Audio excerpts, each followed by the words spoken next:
Hey, it's Bryan here, and I just want to give you guys a heads up.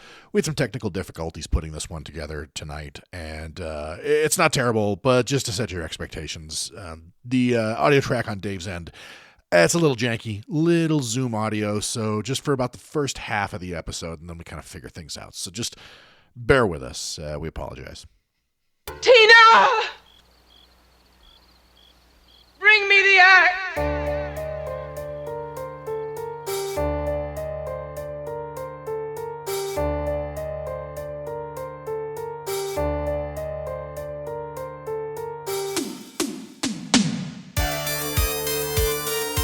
You're listening to Bring Me the Axe. I'm Brian White, one half of this morbid equation, and I'm joined by my co-host and actual brother, Dave White. Hey, Dave, how you doing? Ooh. Well, thank you for asking. As I was just saying to you seconds ago, have been packing for days now, and it's amazing how much shit you can accumulate in like 4 years. Because I have so much goddamn stuff. And the place we're moving to is not that big, so yeah. I received a stack of some of that stuff. You did, and there's probably more of it, which I truly appreciate. There's one disc sitting on top of the whole pile called Evil Laugh, which that's rough. That was a rough one. That's quite a title, though. Yeah, it is like a shot on video. I think it's a shot on video slasher. It's a regional slasher, like the most regional of regional slashers. And I usually love those. This one is tough though. Doesn't have Vanna White or nothing. Now, you sent me some real good stuff though, because also there's Hellmaster in that pile. Movie that I don't believe either of us were able to finish. I finished it. Oh, good stuff. Yeah. I managed to get through that one. Oh man, your dedication to John Saxon. I am a big Saxon fan, a Sax fan. Oh boy, yeah, I can't wait to get through some of this stuff. Oh yeah. So hey, we practically grew up in neighborhood video stores, and the steady diet of utter garbage that those shops provided us with continues unabated to this day. There's no one else I enjoy chopping it up with more about trashy movies than Dave. Just before we get into it, a little housekeeping. If you want to keep up with us between episodes, you can also find us on Instagram at Bring Me the Axe Pod. Dave's over there at That Werewolf. Mm-hmm. It's fun. We're doing like I said, this is our second movie in our whole Pride series. We got a whole Pride thing going on over there. We're really gaying it up this month. Yeah, I curated daily recommendations. Yeah, I think it's fair to say I actually gay it up pretty much every day. It's unavoidable. Yeah. I'm also on TikTok if you do that sort of thing. God help me. Just look for me by name. If you don't know, we have another show called 99-Cent Rental, where we cover all manner of video store madness on the weeks that Bring Me the Axe is off. Our latest episode covering Siege is out now, and we'll be back next week with a look at the Rocky Horror Picture Show, which should be a lot of fun. Mm-hmm. You can also contact us directly at bringmetheaxepod@gmail.com with any questions, comments, or suggestions. Do let us know if there's a movie that you love and would like to hear us give it the old business. Lastly, if you like what you hear, you can subscribe to us wherever you get your podcasts. We're on YouTube now. Search us by name and subscribe if you prefer to consume your podcast that way. And you'd be doing us a favor by leaving us a 5-star review on Apple Podcasts and Spotify. And if you listen on YouTube, do us a favor, give the episode a like and leave a comment. We love hearing from you guys, unless it is you're going to be one of these people who tells me that we really just need to get right to the story. Because... if you want the story, watch the fucking movie. I know. I've got like a couple. It's only on YouTube that I get these remarks. People are like, you guys talk too much at the beginning. Good God. Sorry about your fucking attention span. Yeah, shit. Good fucking A. Yeah, so hey, just want to get that all out of the way right at the top of the show so I don't take up any more of your goddamn precious time.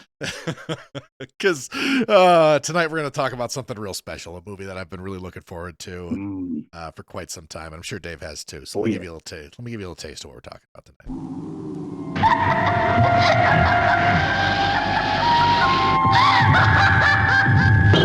Tonight the dead will walk, and you, unbeliever, will scream unheard. Stop it! The Haunting. What do we really know of that other world of hauntings, of apparitions in the night, of the sinister powers of darkness? The Haunting was produced and directed by Robert Wise, the brilliant producer of West Side Story, and stars Julie Harris, Claire Bloom, Richard Johnson, Russ Tamblyn. You cannot deny terror. You cannot look the other way. You have to face the supernatural, face the chilling mysteries of forces you cannot understand or control when The Haunting holds you in its spell. The Haunting. Yeah, short and sweet, right to the fucking point. Yep. In and out, in less than a minute. A hell of a movie. It is a hell of a trailer movie too. The trailer is a little hyperbolic, but it's definitely indicative of the time. Yeah. Where it was like, we can't really sell this as the subtle kind of like suggestive horror movie that it is. We really got to shove this one down your fucking throat. Yeah, this is a very restrained movie, but you wouldn't know it from that. You cannot deny terror. Yeah. Stare into the face of evil. So this is a movie that I think kind of sets the pace for horror going into the 60s. You know, because there's plenty of horror movies that are made throughout the 1960s, but this is a sort of, goddamn, I hate using this fucking phrase, but this is a much more sort of elevated horror experience. Oh, I thought you were going to call it folk horror. No, not elevated folk horror. No, but this is definitely different. It's not, there's no monsters. You don't really even see a ghost. It's just a different, it's if I had seen this movie when I was a kid, I'd have been bored out of my fucking mind. I'm sure I've seen this movie so many times. I probably did see it when I was a kid. It's a psychological story. It also comes at a time when so the sort of beatnik movement is dying out. The hippie movement is kind of slowly coming in, and with it is this the kind of nascent idea of new religions. And you get things like pagan beliefs, which are not connected to like actual paganism. Oh, sure. Like you get these sort of new age belief systems that are kind of emerging, and with it is this kind of idea of witchiness, of ghosts, of mediumship and psychics and all of that. And I think this comes out of that a little bit, because the movie is a little ambiguous about what's happening in the story, about what's happening, whether it's supernatural or not. The book is very much not. It is very direct in that this is a haunted house story. Have you ever read the book? Oh yeah. I'm a big fan of Shirley Jackson. Yeah, this is one of my favorite books, I think. This is definitely up there. I think when it comes to her book, the one that I love the most is We've Always Lived in the Castle. Pretty good. Which is solid. And we'll talk. Well, let's not beat around the bush. Let's talk about Shirley. Let's talk about Shirley Jackson a little bit. Sad Shirley Jackson. It's a fucking sad story. Okay. So if you listening to this, you probably know who Shirley Jackson is. But if you don't, you've at least had to read The Lottery. Do they still read that in school?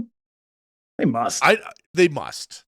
I don't know. But anyway, so among the sort of body of horror authors out there are some real load-bearing names that sort of support everything that was built upon the foundation of their work. We got Stephen King, Edgar Allan Poe, Arthur Machen, H.P. Lovecraft, and Shirley Jackson is definitely like one of them. Her life was unfortunately short, having died in her 40s, but she left behind a body of work that is basically foundational for all of the horror fiction that would follow. Yeah, she did like nothing but write. Yeah. Like it was like the only thing she did. Including not really raising her children. Right. She's got 2 memoirs about what fucking monsters. She doesn't like children. Yeah. She was a very unhappy woman. I think fundamentally she was, but there are certain characteristics to her, particularly if you read those memoirs, because they are also, if you're a parent, they're extremely fucking relatable and very, very funny. Yeah, she would have probably fit in a little bit better maybe now, in that she was really just being honest about the fact that like she was not comfortable being a parent. She didn't really want to have children. Like she didn't want to be married, or at least not to a man. But like not to that man. Not to that man. Fuck that guy. But like she was pretty upfront about a lot of this stuff. Not really about her marriage. She wasn't quite so direct about that. So she also like a fucking liar, claims that none of her work contains any sort of autobiographical shit. Which is However, insane because this is the most author insert shit you've ever read. She is a This character in movie- every fucking story she's ever written. And not maybe she doesn't know that, but she is a character in every book.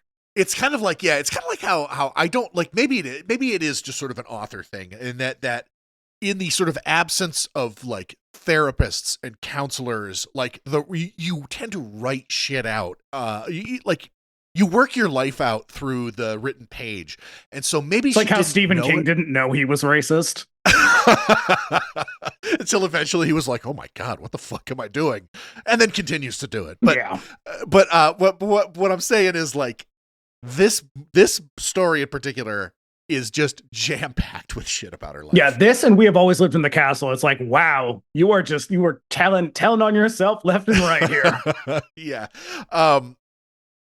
So yeah, much of her, like a lot of people who sort of know her, and a lot of people who have done sort of like critical assessments of her fiction and her memoirs, sort of blame her husband for a lot of the reasoning for why she died so young, because she was a sort of naturally nervous woman whose kind of anxiety was just exacerbated horribly by this man that she married, who just fucked around on her constantly, and then eventually was just like, see, it's kind of your fault and you should really let me just do this, right? Why are you so fat? Maybe if you weren't so fat, I wouldn't have to do this. And unfortunately, like because her fucking parents also sucked, her weight was something that kind of dogged her throughout her life. And to be clear, she was not really that overweight. I mean, she was a little bit overweight, maybe, but not really. No, but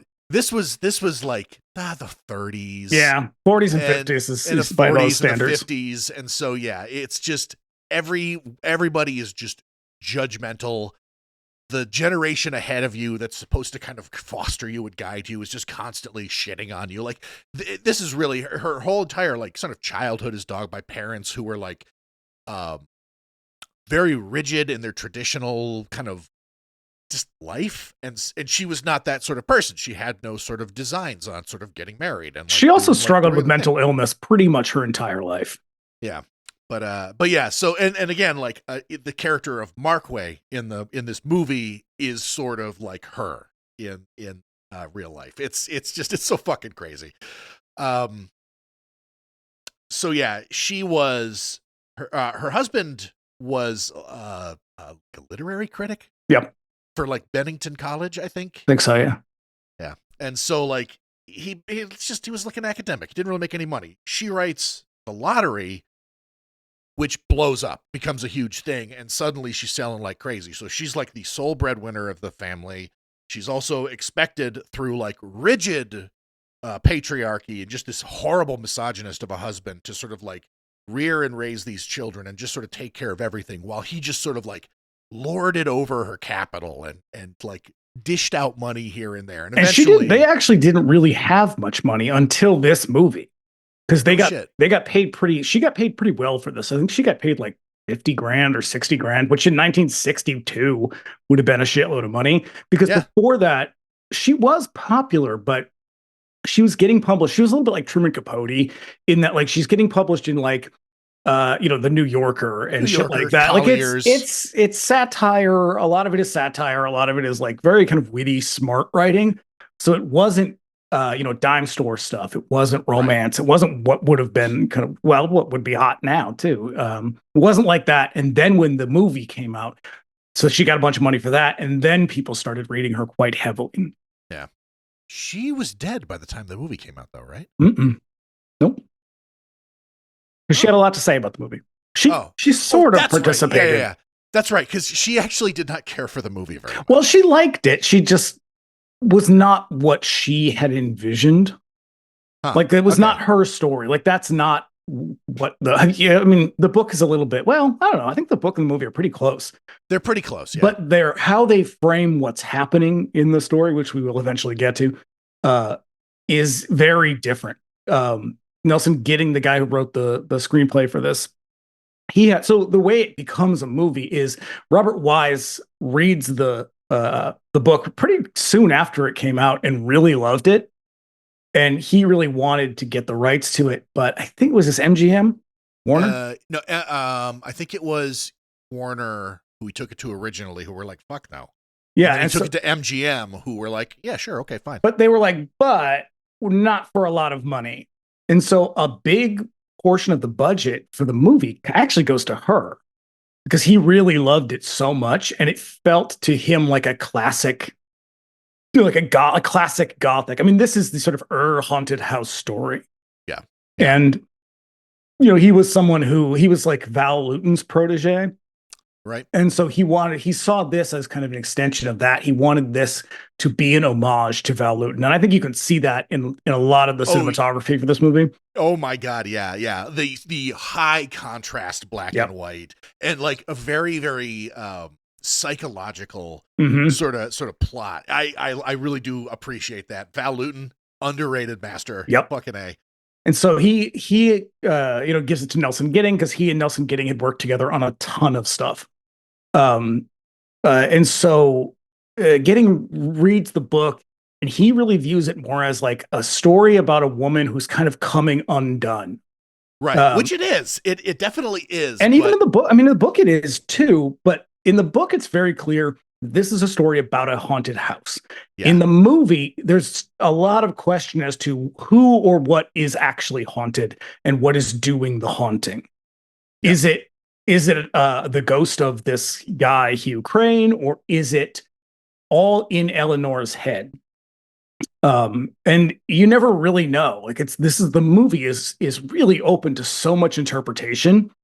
And she didn't really like that because after I don't know if she read the thing or saw the movie, but she was like, just to be clear, everybody, this is about a haunted house. Like the ghosts and all the paranormal stuff, that's real. And he was like, okay, sure it is.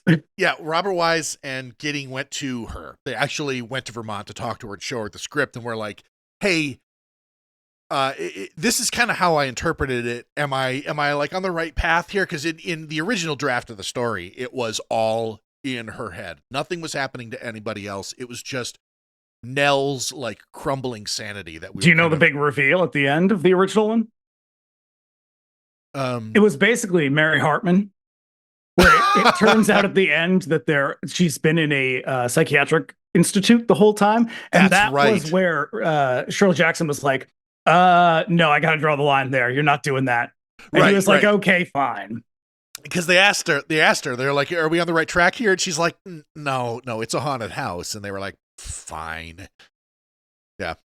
So but I think what's interesting too, though, about that approach to it is that it really draws, I think, a lot more from what's going on sort of in terms of the sort of slowly emerging parapsychology, the academic study of it at the time. I do. I've got a little note about that because there's a lot of shit that, like, as I'm watching this, there's a lot of things that's kind of like ringing bells for me. And I was like, I know what that's a reference to. Yeah. Bridie Murphy. Well, not just that one, but also the story about Nell's house. Oh, the Shower of Stones. Yeah. Yeah. Put a little pin in that because we'll come to that. I got notes in there. So let's do the facts on this one. So the year was 1963. Yes. Which was a pretty good year for horror movies, because here's some that came out that year. The Raven came out in 1963. There with Vincent Price, Boris Karloff, Peter Lorre. We talk about it in our Roger Corman episode. Go back and listen to that. It's only a couple episodes ago.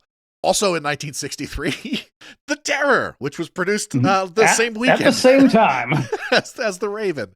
Not quite the same movie. No. Everybody looks very confused and doesn't really seem to understand what's going on. Also released in 1963, fucking The Birds came out that year. Oh, I like that one. Yeah. It happening over in elsewhere in Europe. We got Black Sabbath. Okay.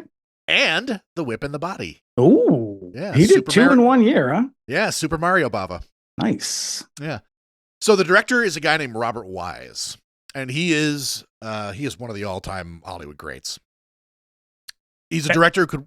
So A rare decent guy too. that's the the time. thing. I got a little thing about that. At least according to this crew, he was an absolute joy to work with. Yeah, he was a little bit like Corman in that he worked with the same people a lot. Yeah. Like he brought Nelson Gidding with him for pretty much everything. I think his cinematographer also was a standard.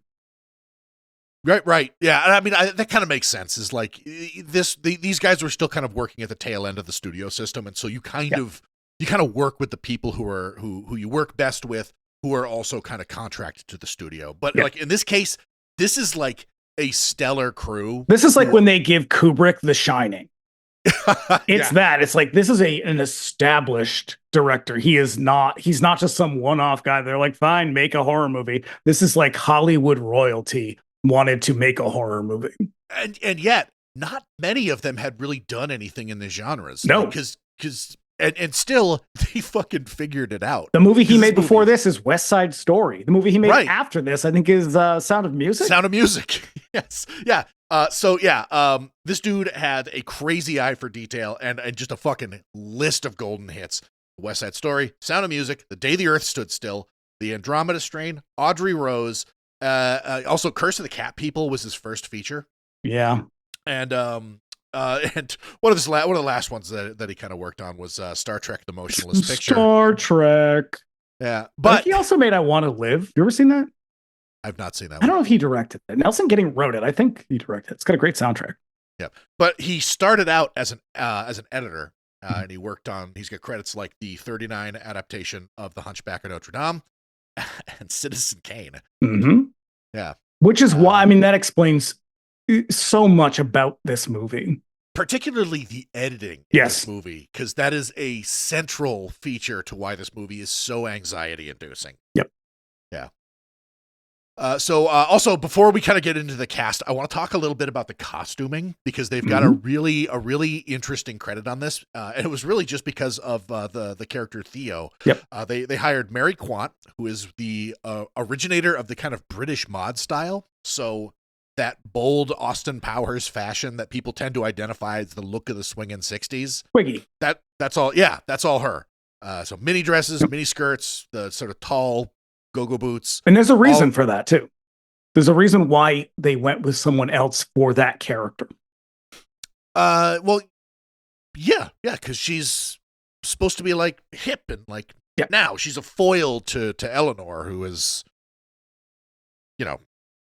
grumpy. Mousy, yeah.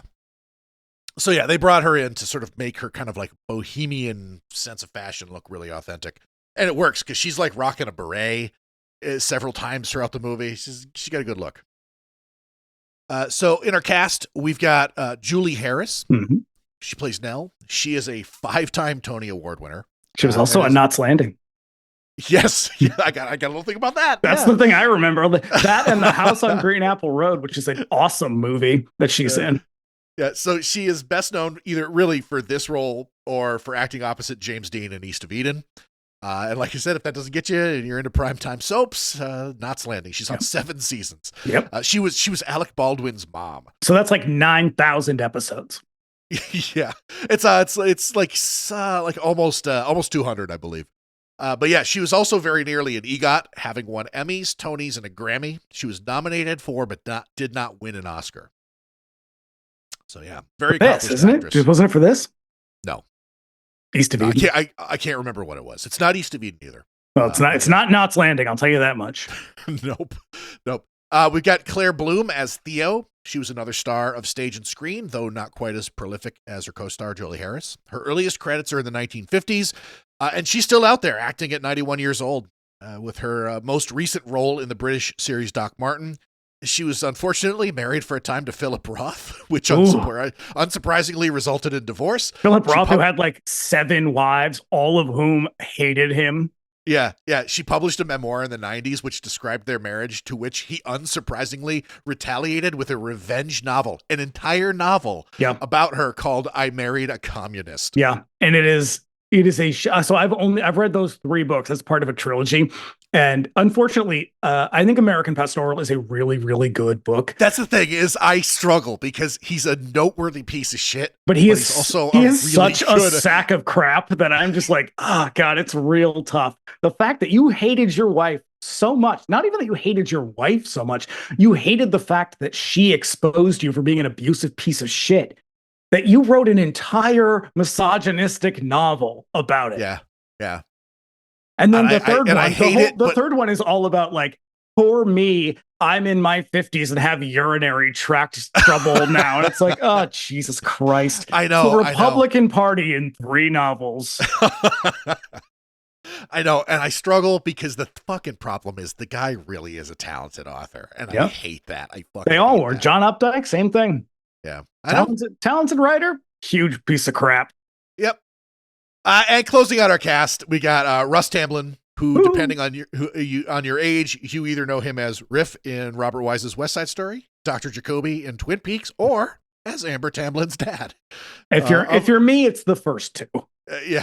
So of the 3 I'm mentioning here, he's probably the most prolific of the actors, but he's also the most varied. Tamblyn was in a ton of just like silver screen movies. He was he did a lot of Westerns, and he did a lot of musicals because he could dance and sing really well. I think he's the only one from West Side Story that is not from the play. Yeah. And he's also, I think, the only one that doesn't sing. I don't know about that. I'd have to go back and watch. Because I'm pretty sure he doesn't sing in that. He's great. I love Russ Tamblyn. I think he's fucking fantastic. I love him in this. I love him in Twin Peaks. He also turns up in some really conspicuous garbage. War of the Gargantuas. Like numerous movies for Fred Olin Ray. Yeah. and like you said, in the American insert footage for the mostly forgotten Toho movie, War of the Gargantuas. I watched that the other night. Great movie. He's just all over the place. And by great movie, I mean not a great movie. It's terrible. It's fucking terrible. It's a sequel to Frankenstein Conquered the World? Maybe. It's one where there's a giant Frankenstein running around, yeah. So let's see. Taglines for this movie. There's just one, because, they didn't really do taglines for posters back then, but this one's a fucking banger. You may not believe in ghosts, but you cannot deny terror. Reel it in. Yeah. It's got a great poster, too. Yeah, it does. It has a bunch of great posters. Yeah, it's such a great poster. The one that I always think of is the one that's like basically black and green. Yeah. Where like Julie Harris's face is kind of like a little warped, and it's got that really cool logo with the logo as a maze. It's so badass. You forgot to say, Julie Harris was also in a shitload of TV movies in the 70s. She like a shitload of them. Like a shitload of TV movies. Like she was making her money. Yeah. Then. Yeah. But goddamn. Yeah. So as we said, this was adapted from a 1959 novel, Haunting of Hill House. The Haunting was actually the original title for it. And I don't know why she, sort of backed off, but like the reason that the movie is called The Haunting is because they went to her and they were like, the Haunting of Hill House is just really fucking long. Like, how do we chop that down? And she was like, well, the original title was just The Haunting. And they were like, fine, sold. Which I think The Haunting of Hill House tells it prioritizes the house. Yes. And that's the thing about this movie that like, I have always sort of interpreted it as there's not really a ghost. There is just a sort of genius loci about the location. Well, I mean, like there's sort of, because I was going back and forth about that today. Is there and there is and there isn't a ghost? Because it's like the way that I sort of see it is because there has been sort of like media that comes in the wake of this movie that kind of treats it kind of treats it as this idea that like the land itself is bad. Like, the house is bad. Yeah, and so it's like a magnet or a vacuum for wickedness. And so like just the fact that Hugh Crane was like he was a bad guy and he was drawn to this place to build this house, like the house was just sort of a product. It was inevitable that it would happen there, and it just so happens to be like the landscape itself is kind of hungry for spirits or souls or something like that. It's like it's collecting ghosts over time, but a very specific kind of ghost. Like it's not just it is. So this is where I kind of landed with it after I thought a lot about it. It is the very idea that just the house, like it's not really a ghost so much as it is just the house is bad. That is a really cool concept just in general. Yeah, and it is a very new and original concept. But I think it's also the house is kind of a manifestation or like a physical or embodiment of Hugh Crane's misogyny, because the house really only attacks women and like specific kinds of women, like women who come in to try to like tame this place and make it, be, a sort of domestic place. It's his wife, it's his daughter, it's, now eventually, spoiler, it's, anyone who sort of tries to come in and does not recognize it's Marquay's wife, like doesn't recognize the male authority of the house. Oh yeah, Tries to sort of dismiss it or tame it. It's also maybe why Theo's sort of impervious to it, because she's not interested in men, but also like that kind of. Oh shit! That I hadn't even thought of that. That's fucking awesome. So that's kind of where I was like, well, I guess it is haunting in a way, sort of in not the way we think of it now, but it is haunted. It's just not a traditional haunting. It's the ghost of the patriarchy. It is that. Because what did Shirley Jackson struggle with the most? The patriarchy. Fucking A, yeah. Like, Jesus Christ. I mean, look, she wanted to be a lesbian, shut it, and nobody would let her.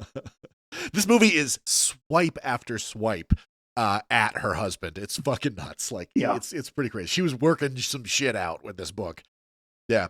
This movie was, again, remade in 1999 by Jan de Bont. It's a fucking awful movie. It is one of the worst movies I've ever seen. You know what? I bet you as we're saying this, there's like listeners going, God damn it, you guys, don't you like any movie? Oh, no, there absolutely are. There are people like, oh, that was the first horror movie? And I'm like, okay, that doesn't mean it's good. It just it's the first one you ever saw. Like, it is a fucking terrible movie. And not only because it undermines everything great about this book and about this movie, it's also just a huge piece of shit because nobody working on it cared at all, including Jan de Bont. Jan de Bont ended up on it because Wes Craven was like, fuck this, I'm out of here. Yeah, it leaves out all of like the critically important like psychological stuff.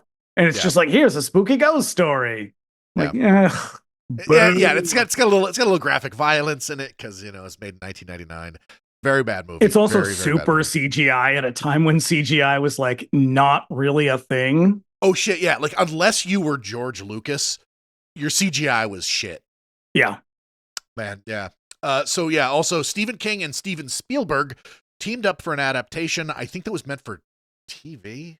Rose Red. Yeah, and so it eventually became Rose Red. Right. They both eventually bail on it amicably after several years of just gridlock. Because Stephen King references this book in like all of his books. This is like, I think is his favorite book. Like a very large section of Danse Macabre is like dedicated just to a sort of critical analysis of The Haunting of Hill House. It's in Salem's Lot. It's definitely in Danse Macabre. It's in a bunch of shit.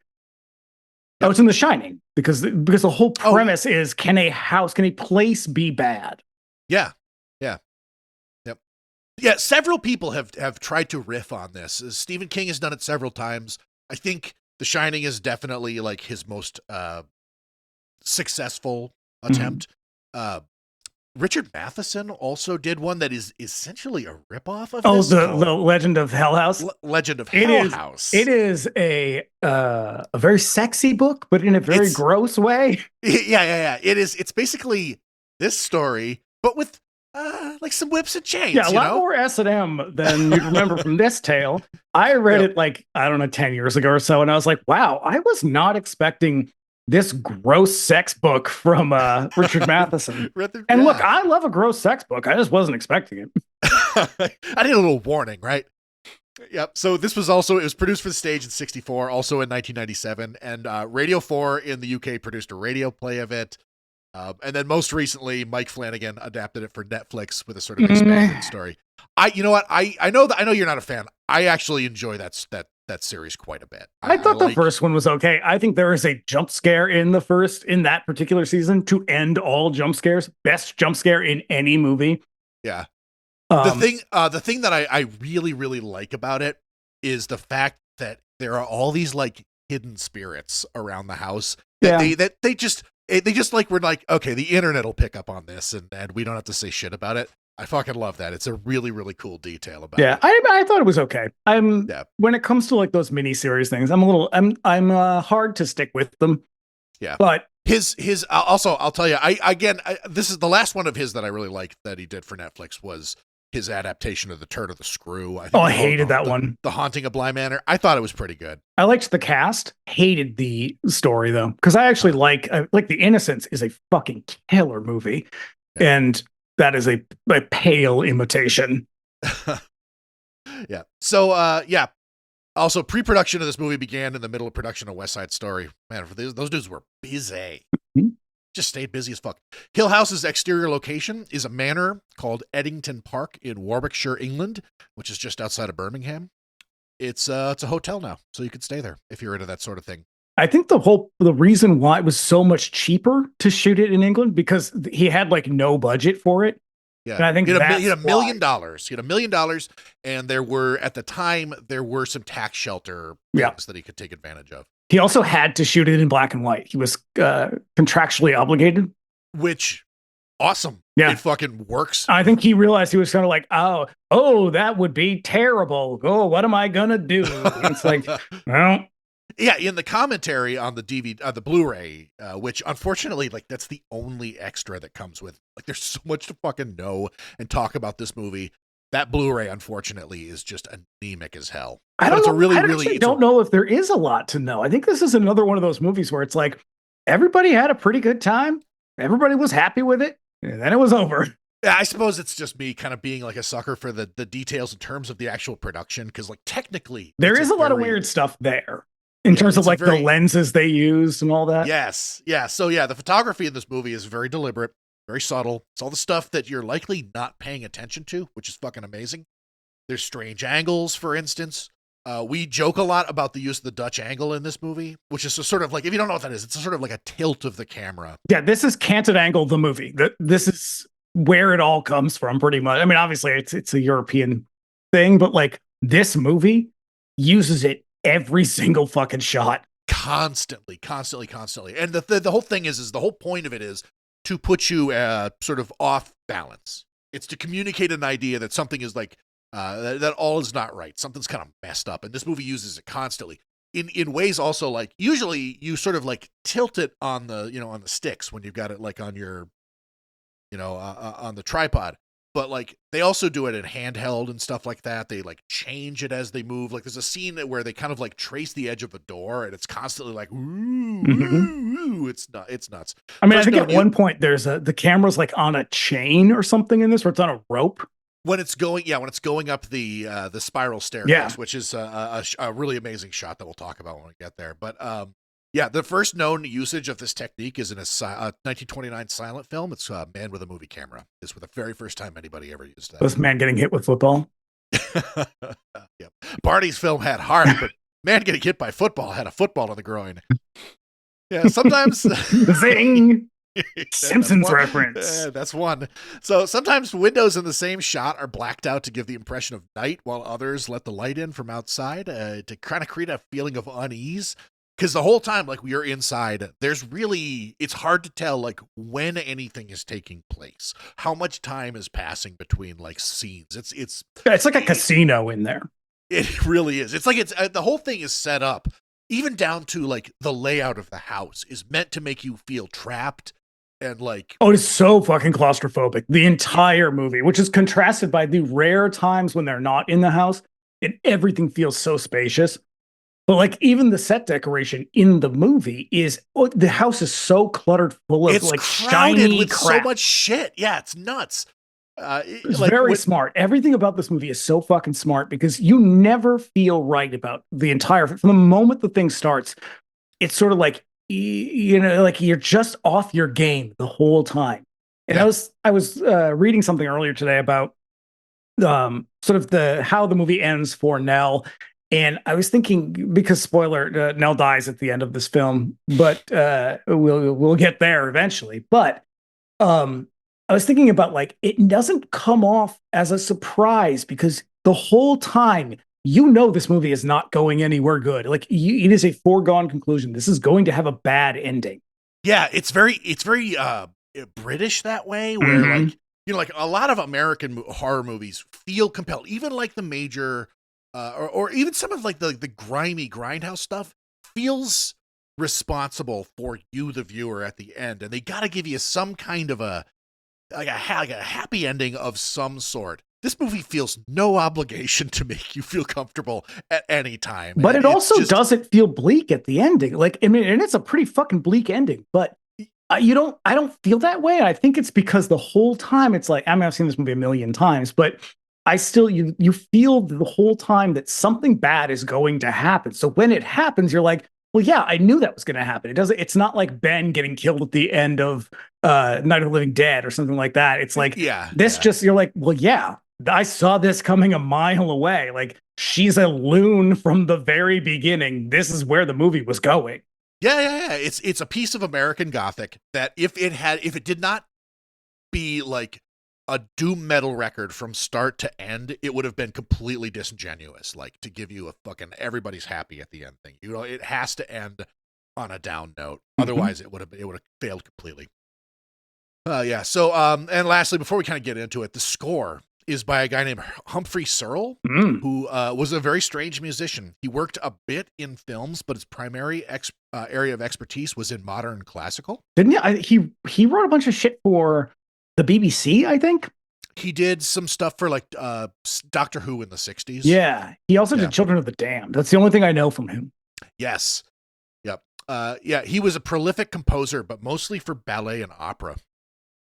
And of the film work that he did, this is probably his best known work. So yeah. Shall we? Yeah. All right. So we open on a dramatic shot of Hill House, silhouetted against a cloudy sky as a voiceover explains the origins of the house. You see, it is a very evil place. We start with a narration. We watched something recently that also opens with a narration, and narration is such a hard thing to do in a movie. Yeah. Because and they do it a bunch of times in this, and it shifts weirdly, like jumps around between like omnipotent narrator to first person character to maybe second person. Like, it is so weird. It's just such a clunky device that just does not work. And I feel like the whole reason they use it here is because the opening paragraph of this book is probably one of the best ever written. And I'm not exaggerating. It is a fucking banger of an opener. Yeah, you know that he read it and was just like, they probably wrote it and rewrote it and just could not find a way to do it through like exposition dialogue that wasn't like wonky. So it was just like, fine, fuck it, voiceover. Mm-hmm. Yeah. So the whole story is Hugh Crane built a place for his newlywed wife, but before she could even set foot in the house, the carriage bringing her to the house crashed into a tree, killing her. It says, the narrator says, lifeless is the word, I think. And my note says, dead. The word is dead. Yep. So this leaves Crane a bitter man left to raise a daughter, Abigail, on his own. I mean, to be honest, though, it doesn't seem like Hugh Crane liked women all that much before that. No. And if you're into heavy metal at all, these early details from the novel are the basis for King Diamond's record, Abigail. It's fucking sweet. So good. Record. I'll tell you, King Diamond, one of the best bands I've ever seen.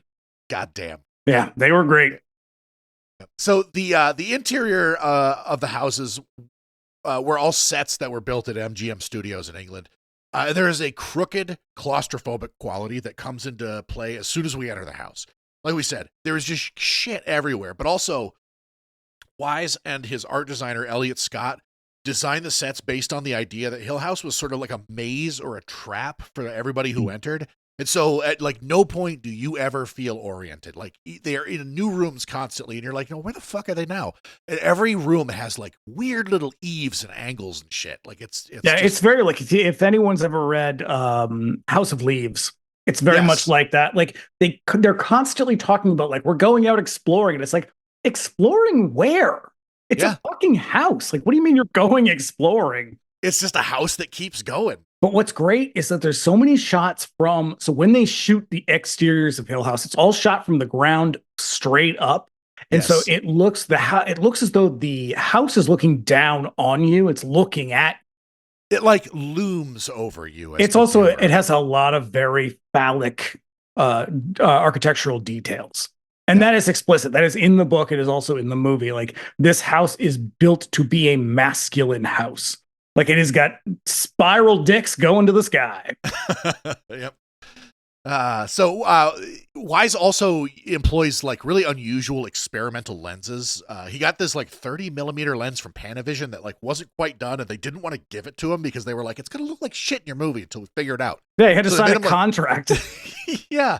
But that lens fucking rules. And 'cause so they use it's not that it's going to look like shit. It's that it had a flaw in the lens that they hadn't worked out yet. And so every now and then it does this thing where it warps whatever you're shooting. And that he was like, okay. Yeah. So It's very much like the black and white thing. He's like, well, that'll suck for me. Signing away. Because Yeah. you do see it towards the end, and it doesn't feel wrong when it I mean, it feels wrong in that it's disorienting, but it doesn't feel wrong when it happens. And so he really works it to his advantage. Every fucking part of this movie, every person, top of their game. Yeah. So there's all these like long hallway shots that look longer than they are, or like longer than they should be. Particularly whenever they shoot the nursery, like it's just like this door at the end of the hallway, but it looks like it looks like it's a mile away. And so yeah, this all like they seem, because of the way that anamorphic lenses kind of twist around the edges, the sets kind of seem to bend and twist in weird ways that you're probably not really consciously noticing. But yeah. Weird angles, strange perspectives. They make it impossible to ever really feel comfortable when you're in the house as a viewer. And that could have gone wrong so many times. Yep. Like if you don't know how to correct for that, or you don't know how to work with that, it could be a fucking disaster. Yeah. Master craftsman. So Crane's second wife suffers a similar fate to his first wife. She's suddenly and mysteriously, she falls down the main steps in the house, breaking her neck. Crane, meanwhile, leaves his daughter with a nurse while he does business in London, but then he mysteriously drowns there. So now Abigail lives to old age, never leaving her nursery, and she eventually dies there, never having changed it to suit her age. And they do this really like kind of wonky, doesn't age well kind of transition from child to adult where it's like, oh God. I know, it's like the Wolfman transformation in the original Wolfman, but that one is so much better. Well, because that's one single person they're doing with time lapse. This is like 3 different people, and it's like, oh, it looks like you're wearing a creepy child mask. Yeah. So Abigail, she eventually pays a woman from the village to be her companion, but when she goes to sleep one night, the companion sneaks off to fool around with a farmhand as Abigail calls for help, eventually expiring. Just like a woman, let me tell you. So with no one in the Crane family left to inherit the house, Abigail leaves it to the companion, who takes up residence there while people in the village kind of circulate a rumor that she killed Abigail for the house, which is a theme that Jackson is going to reuse in We Have Always Lived in the Castle. Yep. So living in the house. You're going to spoil that one for everybody too? Yeah, I'll tell you who did it. I think she kills him with a hammer. Yeah. Yep. So living in the house alone. Just ruined 2 classics for you. So they're living in the house alone. The companion goes insane and hangs herself from the spiral staircase in the library after her death, which is a fucking awesome shot. Yeah, it is. Because like it's also dark as hell. Yeah. Like I'm surprised they got away with it because this is a PG movie. Yeah. Or G. No, PG. Yeah, but like, yeah, the way that it's set up is like the staircase is off to one side. We see the companion kind of climb it. And then as she leaves the frame, there's like a beat. And then her body just like snaps downward. It's dark. So yeah, it's fucking great. Yeah, after her death, the house kind of passes into the hands of a distant relative in Boston. And then now we fade to the present. We meet Dr. Markway, who is a researcher of psychic phenomenon. He's he's an anthropologist. Yes. Which doesn't make sense in the story. Why would you not make him a psychologist? I don't know. This is incidental. Does not matter. It doesn't fucking matter. It just seems a little bit odd to me. But I feel like Markway is kind of a nod to J.B. Rhine. Yeah. Also someone who was out of his. If anyone does not know, I'm sure most people don't know who J.B. Rhine is. J.B. Rhine is sort of the father of parapsychology, modern parapsychology. He was a botanist in the 30s and 40s, and he started a parapsychology laboratory, and he kind of was the first person to take it seriously. And Markway, I feel like, is a nod to him because the story about Nell was one of their cases. Oh, no shit. Okay, I'm so pretty sure.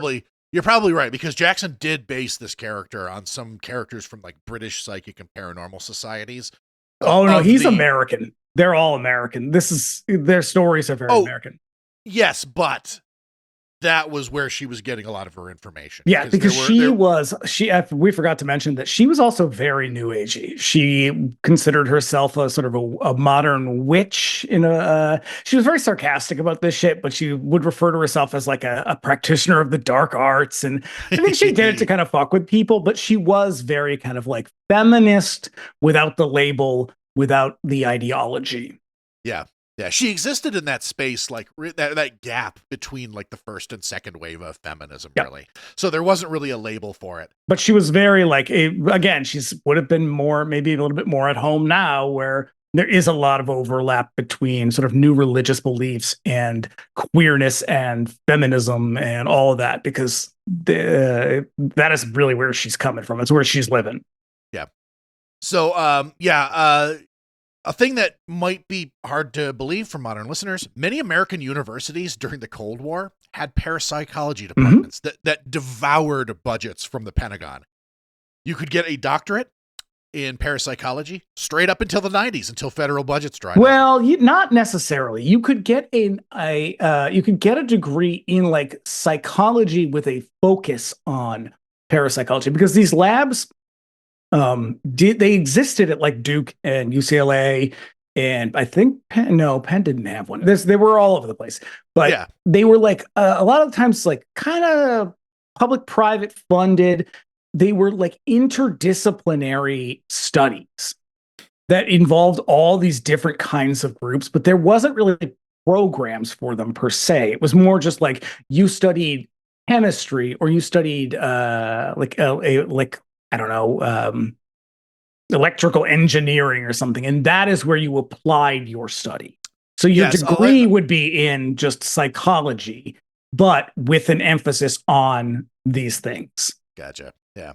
But lest we forget, this is my undergraduate thesis was all about haunting narratives and this whole American story. Yeah, a lot of the folks from Duke and the Stanford Research Institute still work for various American intelligence apparatuses to this very day. But it was also it was very different than the way it is portrayed. I mean, not necessarily. Some of them were real. Like a lot of them are very problematic characters because of just who they were and what they believed. But it's not just that like they weren't able to produce anything and that's why it all went under. It's like a lot of them were kind of ethically questionable, ended up doing shit that was sort of like, oh, you shouldn't have done that, William Roll. Shouldn't have gotten involved with that girl. No. But so Mark Way appears to be one of these guys, and he intends to rent Hill House from its current owner for the summer in order to conduct research there, along with a couple of psychic sensitives. Also, Richard Johnson, who plays Mark Way, was, as they were shooting this, was simultaneously appearing on stage in London in a play based on Aldous Huxley's The Devils of Loudun, which Ken Russell eventually adapts to the screen as The Devils. Which is one of the most upsetting movies I've ever seen. Yeah, with Oliver the Eagle Reed. There are two movies in my life that I have been deeply upset by. That is one of them. Henry, Portrait of a Serial Killer is the other. a lot of space between those two movies. Yep. I think The fucking Devils is amazing. It's a great movie. It is deeply upsetting because it is a true story. And it is just like, oh my God, this was 500 years ago and nothing has changed. No, that's kind of Ken Russell's point, I think. Yep. Yeah. So what we learn about Mark Way here is that nobody in his field of anthropology kind of approves of this experiment that he's conducting at Hill House, least among them is his wife. And there's going to be a kind of leitmotif running through all of the characters in this movie as we introduce them. As everybody is, for one reason or another, is a sort of like a misfit, right? And none of them in the book. This is a lot more apparent, but in the movie they sort of gloss over it a little bit. None of them are in happy relationships. They're all miserable people. Yeah. Or they're like, their romantic lives are very like strained and terrible. Yeah. To make sure everything is on the up and up, Mrs. Sanderson, who owns the place currently, suggests that they send her nephew Luke with Mark Way Luke, we learn, is confident that he'll one day own Hill House, and he intends to sell it off and live off the money he makes from it. Luke's a bit of a dipshit. A little bit, yeah. He's also from a branch of the family tree that Mrs. Sanderson doesn't have too much confidence in. And we're never really clear why, but... Yeah, I feel like I don't really remember. I mean, I sort of remember and I try not to compare books to movies because they're obviously separate things, but there's so much overlap between these two that it's hard not to. But he's like a playboy character. Like, he doesn't take anything seriously. He sort of lives off his family money. And he kind of doesn't, he has no ambition. He's that kind of guy. Yeah. Yeah. So next we meet Nell. She is an anxious woman living with her sister in the wake of her mother's death. Nell was the sole caretaker for 11 years and lived constantly under the oppressive weight of that role, missing out on her 20s entirely, basically living the life of a shut-in. And now she lives with her sister, who did fuck all to care for her mother, but is just as happy to lord the same sort of leverage over her that her mother did. Yeah, Nell's sister's a real bitch. She fucking sucks. By contrast, her brother-in-law there, it seems all right. Seems all right, yeah. But this is their daughter. Real fuck asshole. That kid. Take that kid out. Yep. Just get that attitude right out of her. Don't need that sass. Nell is a fascinating character because she's an asshole. She's a thoroughly unlikable character, and yet she's a compelling character. And that is such a hard thing to do. And they do it so. I mean, Shirley Jackson obviously does it in the book. They do it, I think, very well in this as well. That she's a remarkably compelling person. You want to follow her because she's so psychologically complex, but she's also thoroughly unlikable. She's rude, she's mean, she's like snappy and has terrible social skills. And there's a reason for it, but that doesn't fucking matter. She still sucks. Yeah, she's just spiteful. Yeah. The whole time. Yeah. Like she's very bad with people. She's kind of all over the place in terms of like her emotions are just like wild. Yeah. And that's sort of the point, but that is the foundation of her character, is that she is fundamentally out of balance. But like you see so many movies where they try to do this. They try to give you this character that's like, oh, she's difficult, she's troubled, or he's troubled, or whatever. And it's like, no, I usually just don't like them. But this is one where you're like, I want to know more. And you actually don't really get much more out of her. Like that's I think Luke's really the only one that has like sort of a narrative journey. The rest of them just kind of are what they are. Yeah. Yeah. So yeah, her whole thing is she wants to go out and do this thing. This is the first time that she's really getting a chance to leave the house. She actually kind of regards it as like a vacation, which is like the first vacation that she'll ever have like kind of taken in her adult life. And this is the first indication that like she's a very rigid person, but she's also sort of prone to fantasy. And she's kind of a little bit grandiose in her thinking because of the way she's, eventually she's like, I'm going on this thing. Cause they're like, no, you can't go out into the real world. You're crazy. Now I would argue, I think they were right. For better or worse, they were right. They just didn't have to be dicks about it. Yeah. She was like, I'm going, fuck you people. And the car is half mine. I'm taking it. And so she does, but like the whole drive, she's just sort of like, in her head, creating this big fantasy, and it's just growing and growing as she's driving. Yeah, yeah, because a lot of there's more VO in this story, but it's all inside of her head. It's like she has a constantly running inner monologue that we are privileged to. Which again, this is a little bit like the narration thing. It's so essential to the character and to the story, and there's just no way to do it in a movie that would not be clunky and awkward.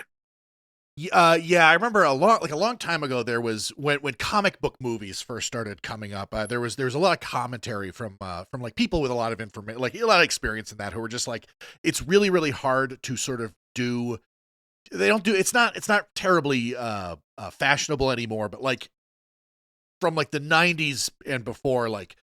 Thought bubbles was something that would appear in comic books, and when they started to like try to adapt them to film, like nobody could figure out how to do that sort of inner monologue, especially for characters like Spider-Man and shit, where like that kind of internal landscape really plays into the character. Like a lot of the reason that these movies fucking sucked was because nobody could really figure out how to kind of like translate that kind of inner turmoil in a way that felt natural, and so they all feel very ridiculous. It's the same thing. Stephen King does the same thing. He's so many of his characters in his books.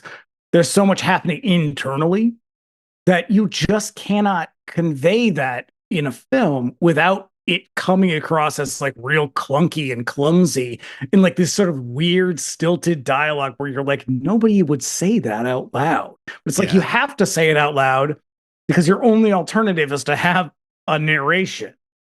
or have somebody sort of like act it out in mime. Yeah, it's like this. So it feels weird. It's the one thing about the movie that feels a little bit dated, where you're like, they would never do this now. They would find another way. They would find another way. It's definitely an artifact of its time. But this moment in the apartment is so interesting because when we get to Hill House, everything is super claustrophobic.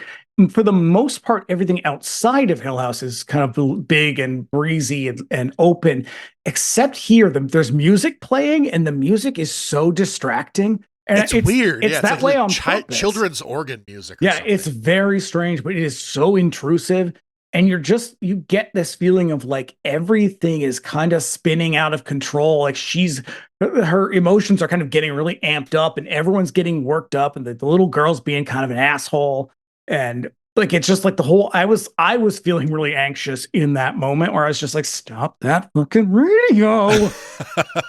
and they make use of like extreme close up a lot when it comes to Nell in particular. Everybody, they are on top of each other in this movie, which is a little bit strange given that they're in a gigantic mansion. Yeah. So Nell takes this car anyways, and she's the first one to arrive at Hill House after a bit of inner monologue, which sort of just like illustrates her singular desire to kind of break free and live on her own. What I love about this scene where she takes the car and leaves is that this whole movie, for the most part, all the exterior stuff and all the location stuff is shot in England. And yet, when she pulls out of that parking garage, you know what I'm talking about. Yes, yeah. When she pulls out of that parking garage and she stops, it looks, what is that, Atlantic Ave? Is that where that is? When you pull out by South Station? Because she stops and there's a sign that says, it's like, when you get on basically 95 North or South, and it says Braintree, Quincy, Cape Cod. I don't know what the fuck the other one says. I don't go that direction. North Shore. I mean, to be honest, I don't go either direction, but yeah, it looks exactly like where she should be, and the signs are right. And I was like, hey, that's nice. Hey, I live there. I know. I had to look because they mentioned a couple of routes, and I'm like, are those real routes? And I looked them up, and it's like they're real. Well, they used to be. I don't know. They used to be. They don't anymore. No, they don't exist anymore. But it's just like it looks exactly the same. Where she comes out is like, holy shit, that's what it looks like. Yeah. So now we see Hill House in the light for the first time. Wise uses infrared film stock to shoot the exteriors. IR photography has a way of, look it up. It's really cool. It has a way of highlighting details in a shot that are otherwise sort of invisible. Which is it's a shame though, because I bet if you got this in a 4K, and I don't know why, I can only guess it is because there is probably, hopefully, a new version coming out soon. Yeah. Because the one that you have is 1080, right? Yes. I would love to see this in a 4K. When I watched Cat People recently, I'm going to watch Cat People a fucking billion times, but to see that in 4K is stunning to look at the way the just all the contrast in it. I bet this movie would look fucking cool as hell. And I really hope that someone is going to put out a 4K, like a big version of this movie, because it deserves it. It 100% does. Because it is a very, very awesome movie to look at. Like visually, it's so interesting. So the thing with IR, particularly in black and white, is it accentuates the sort of contrast. So like shadows become much deeper, and stuff that's very well lit, you see details in the sort of in the construction of the house that you would not ordinarily see. They used a lot of IR photography in the moon landing and like that sort of thing. You can't really use it for footage involving actors because it makes everybody look really strange. But that shit is magic on inanimate objects and landscapes. It's really, really cool.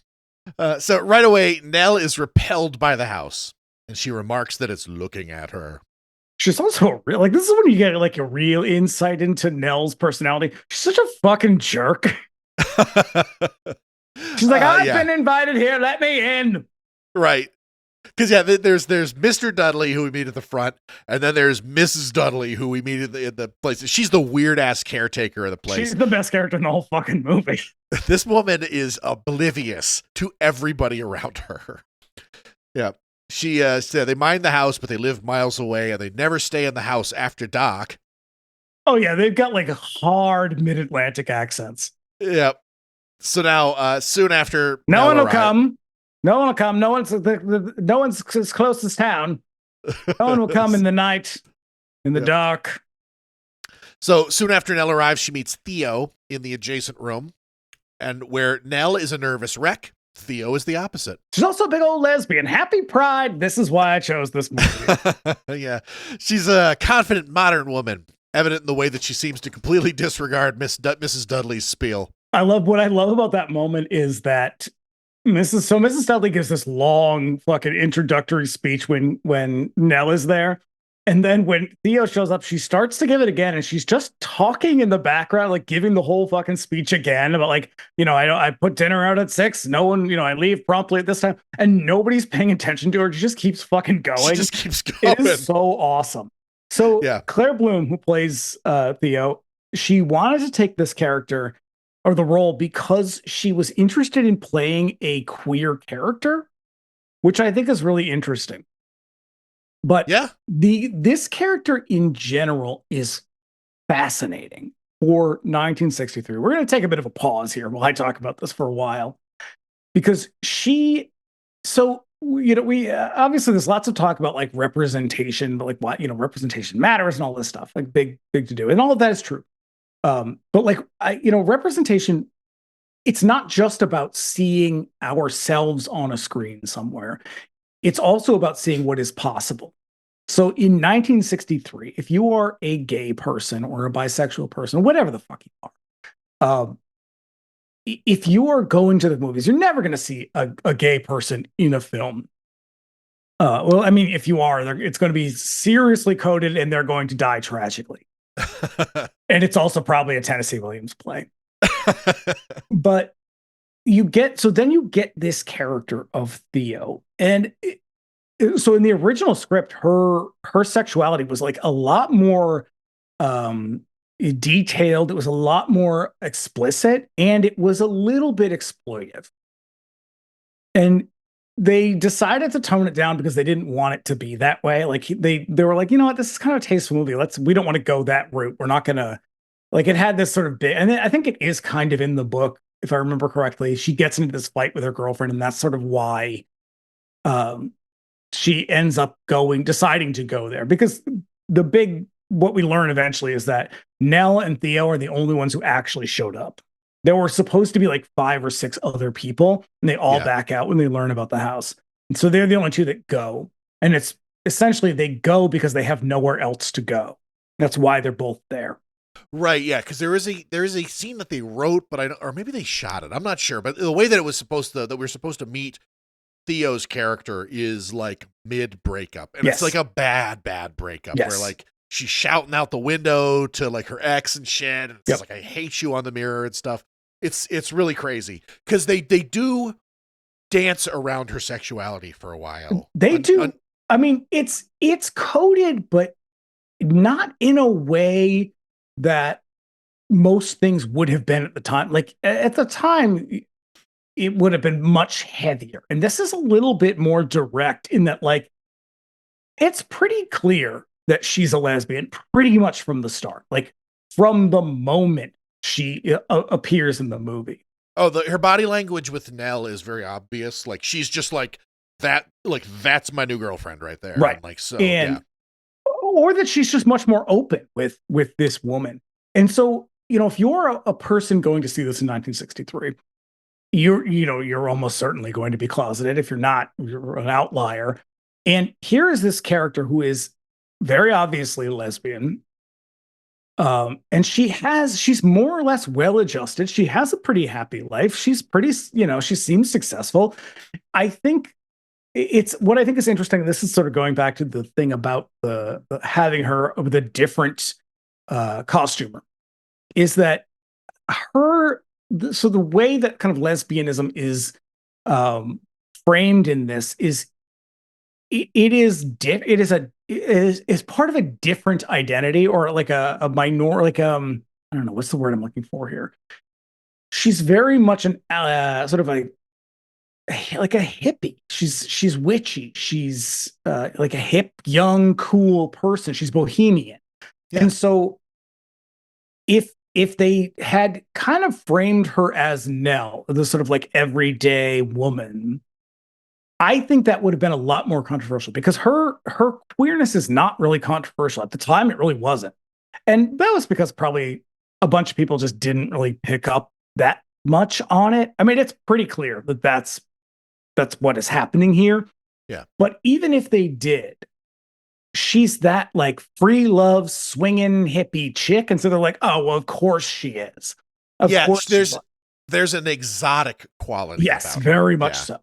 And she's sort of non-normative. Like, she's part of this kind of counterculture move. That's the word I was looking for. She's very kind of Greenwich Village. I mean, she says she's an apartment in Greenwich Village, and so they, audiences would immediately recognize her as like, oh, she's that kind of beatnik bohemian woman.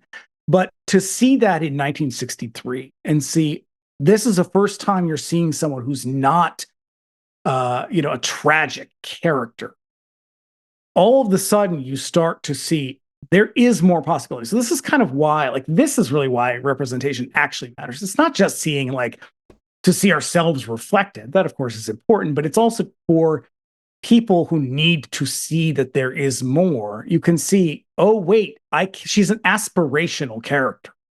She seems like something you could want to be, and you could be happy. Look, here's an example of someone being happy, despite a moment of pretty hard homophobia that comes a little bit later. It's just such an interesting thing to see in 1963. You don't see it. You don't even see it in independent film, underground film doesn't even really portray it that way, because this is a pretty accurate portrayal of a gay person. She's just, she's kind of cool. She's hip. She's the coolest one in the fucking bunch. By a mile. You kind of want to be her. She's dressed great. She looks great. Fucking hair is great. She's sharp, real cool. And the first thing she says is, Nell says, well, we're going to be great friends. And Theo says, like sisters.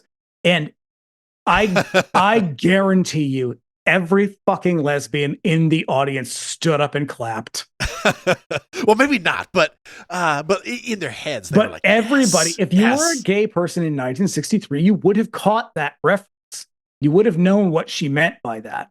That's because what Theo does throughout a lot of this movie is she kind of pokes at Nell, sometimes just to kind of be a shithead, because she is a little bit of an asshole, but also because Nell also has this kind of underlying, I don't know what the word would be. She's a very repressed person. There's a repressed sexuality that's unformed. That part of her is completely closed off. She has had right. no opportunity to explore it whatsoever. So even to Nell herself, her sexuality is like an open book, really, but it's also very much, it's all fantasy. It's all part of a kind of normative story that she tells herself, where it's like, well, what other option would there be? Of course, I'm here to be romanced by a man. And then comes this woman she's very open and free. And she's sort of she is drawn to this woman. And in that, when we get there, I'll say more about it, but I think that's why she reacts so negatively eventually to her, is that I think Theo sees a little bit of something in Nell where she's like sisters, if you know what I mean. And of course, Nell doesn't.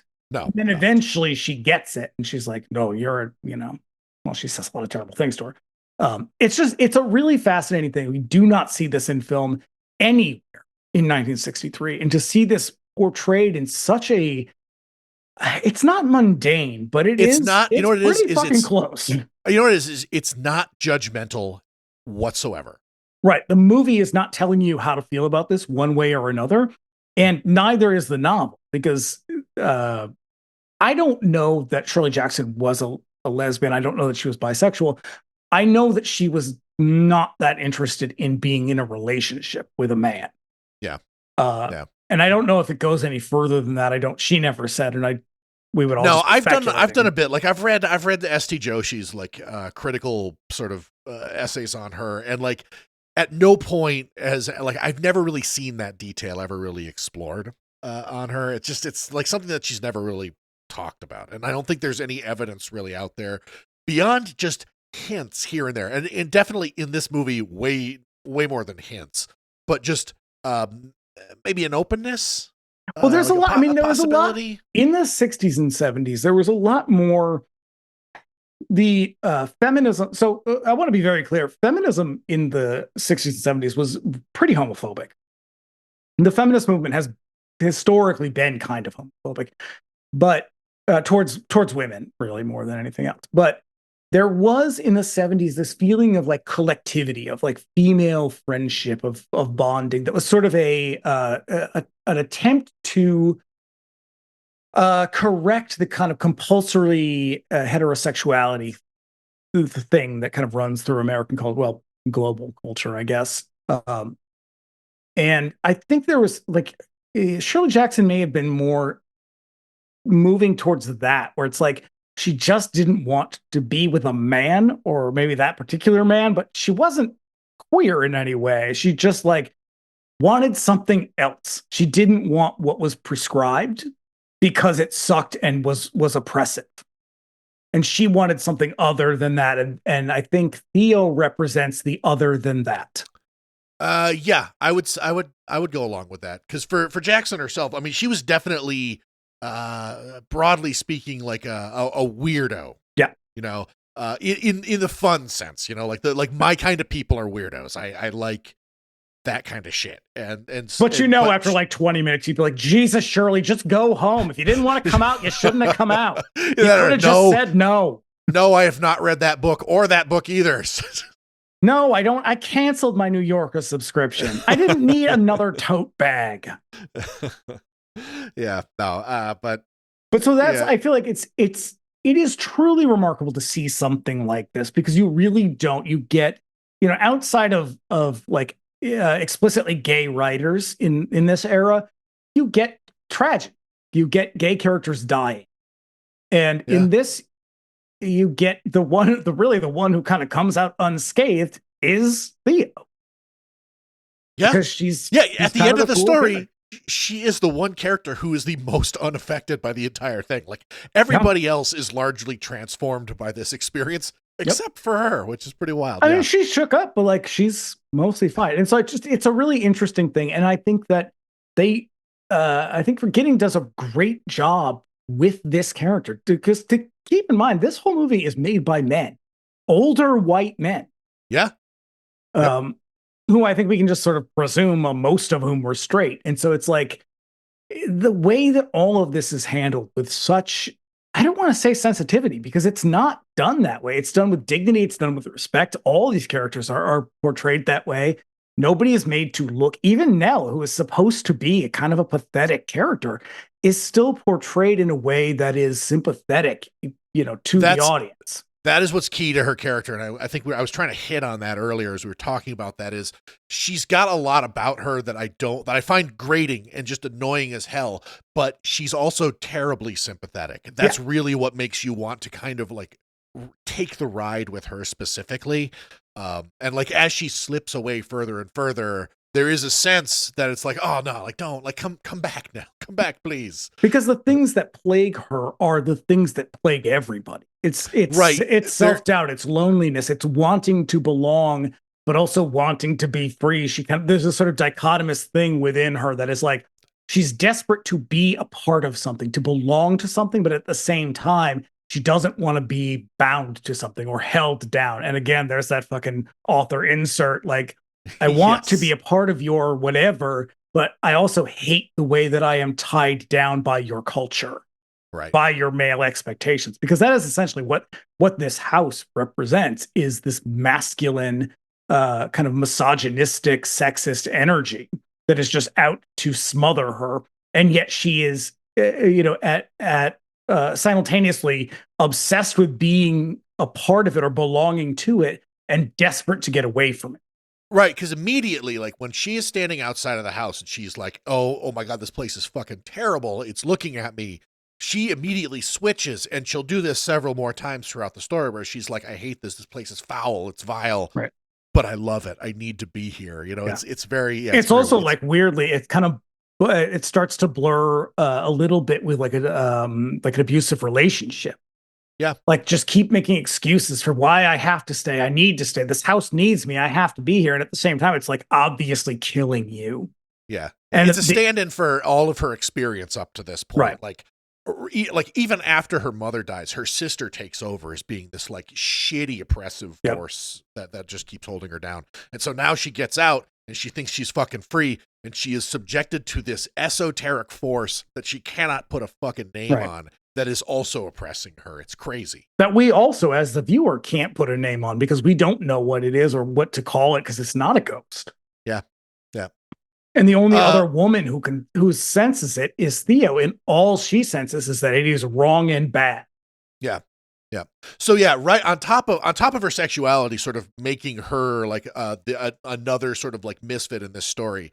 The more obvious quality of her character that also sets her apart is she has very strong ESP. Mm-hmm.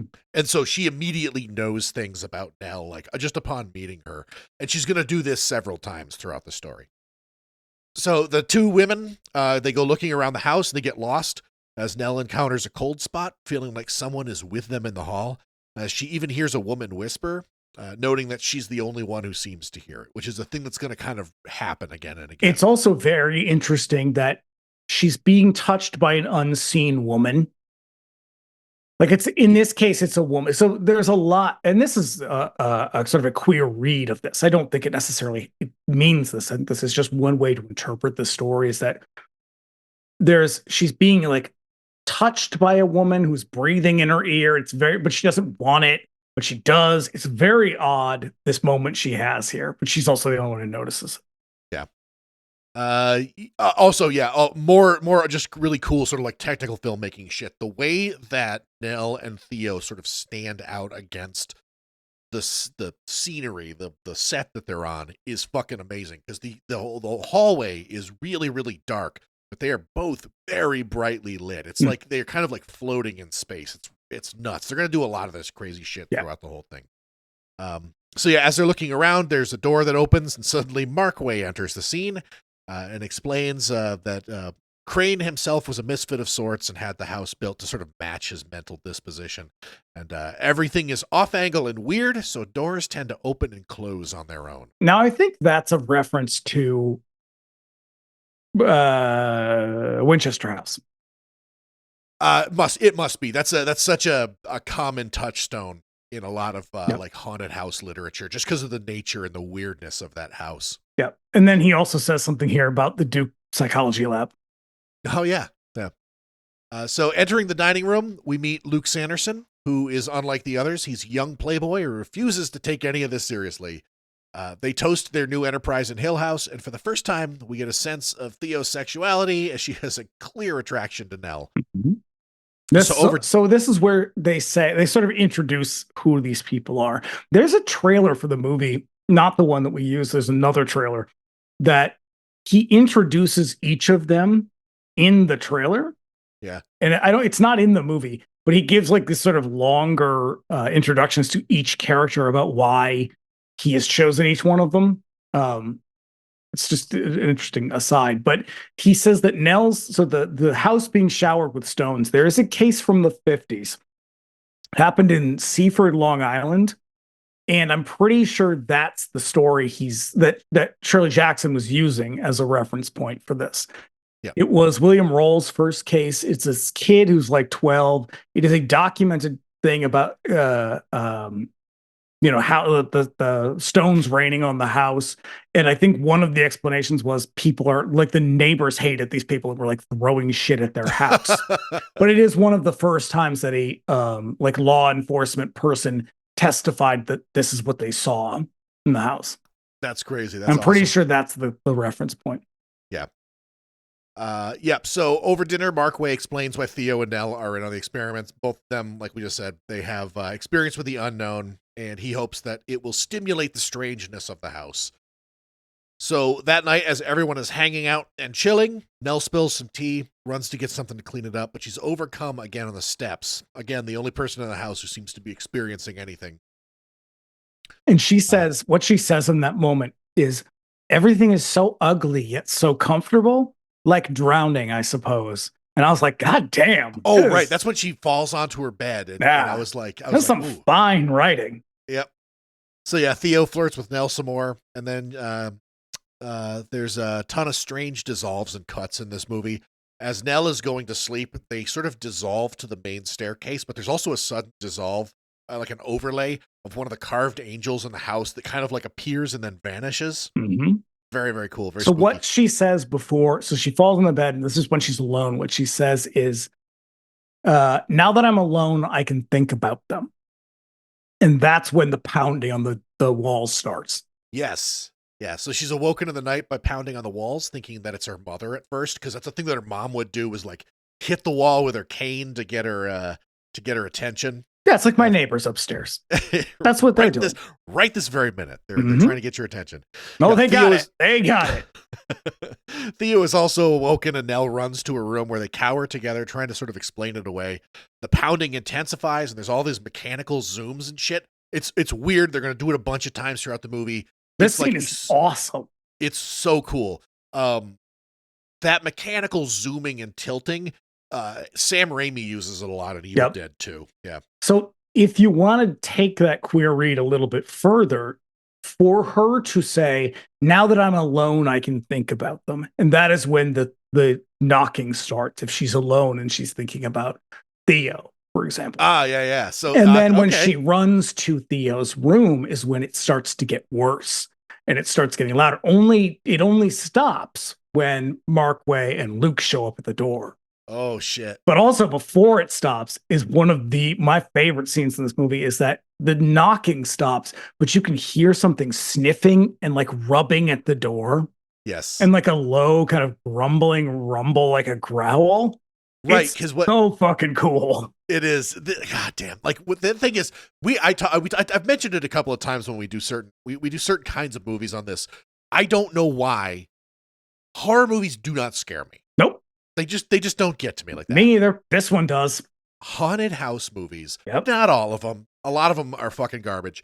But there are certain key haunted house movies that there is something about it that really shakes me in the core of my being.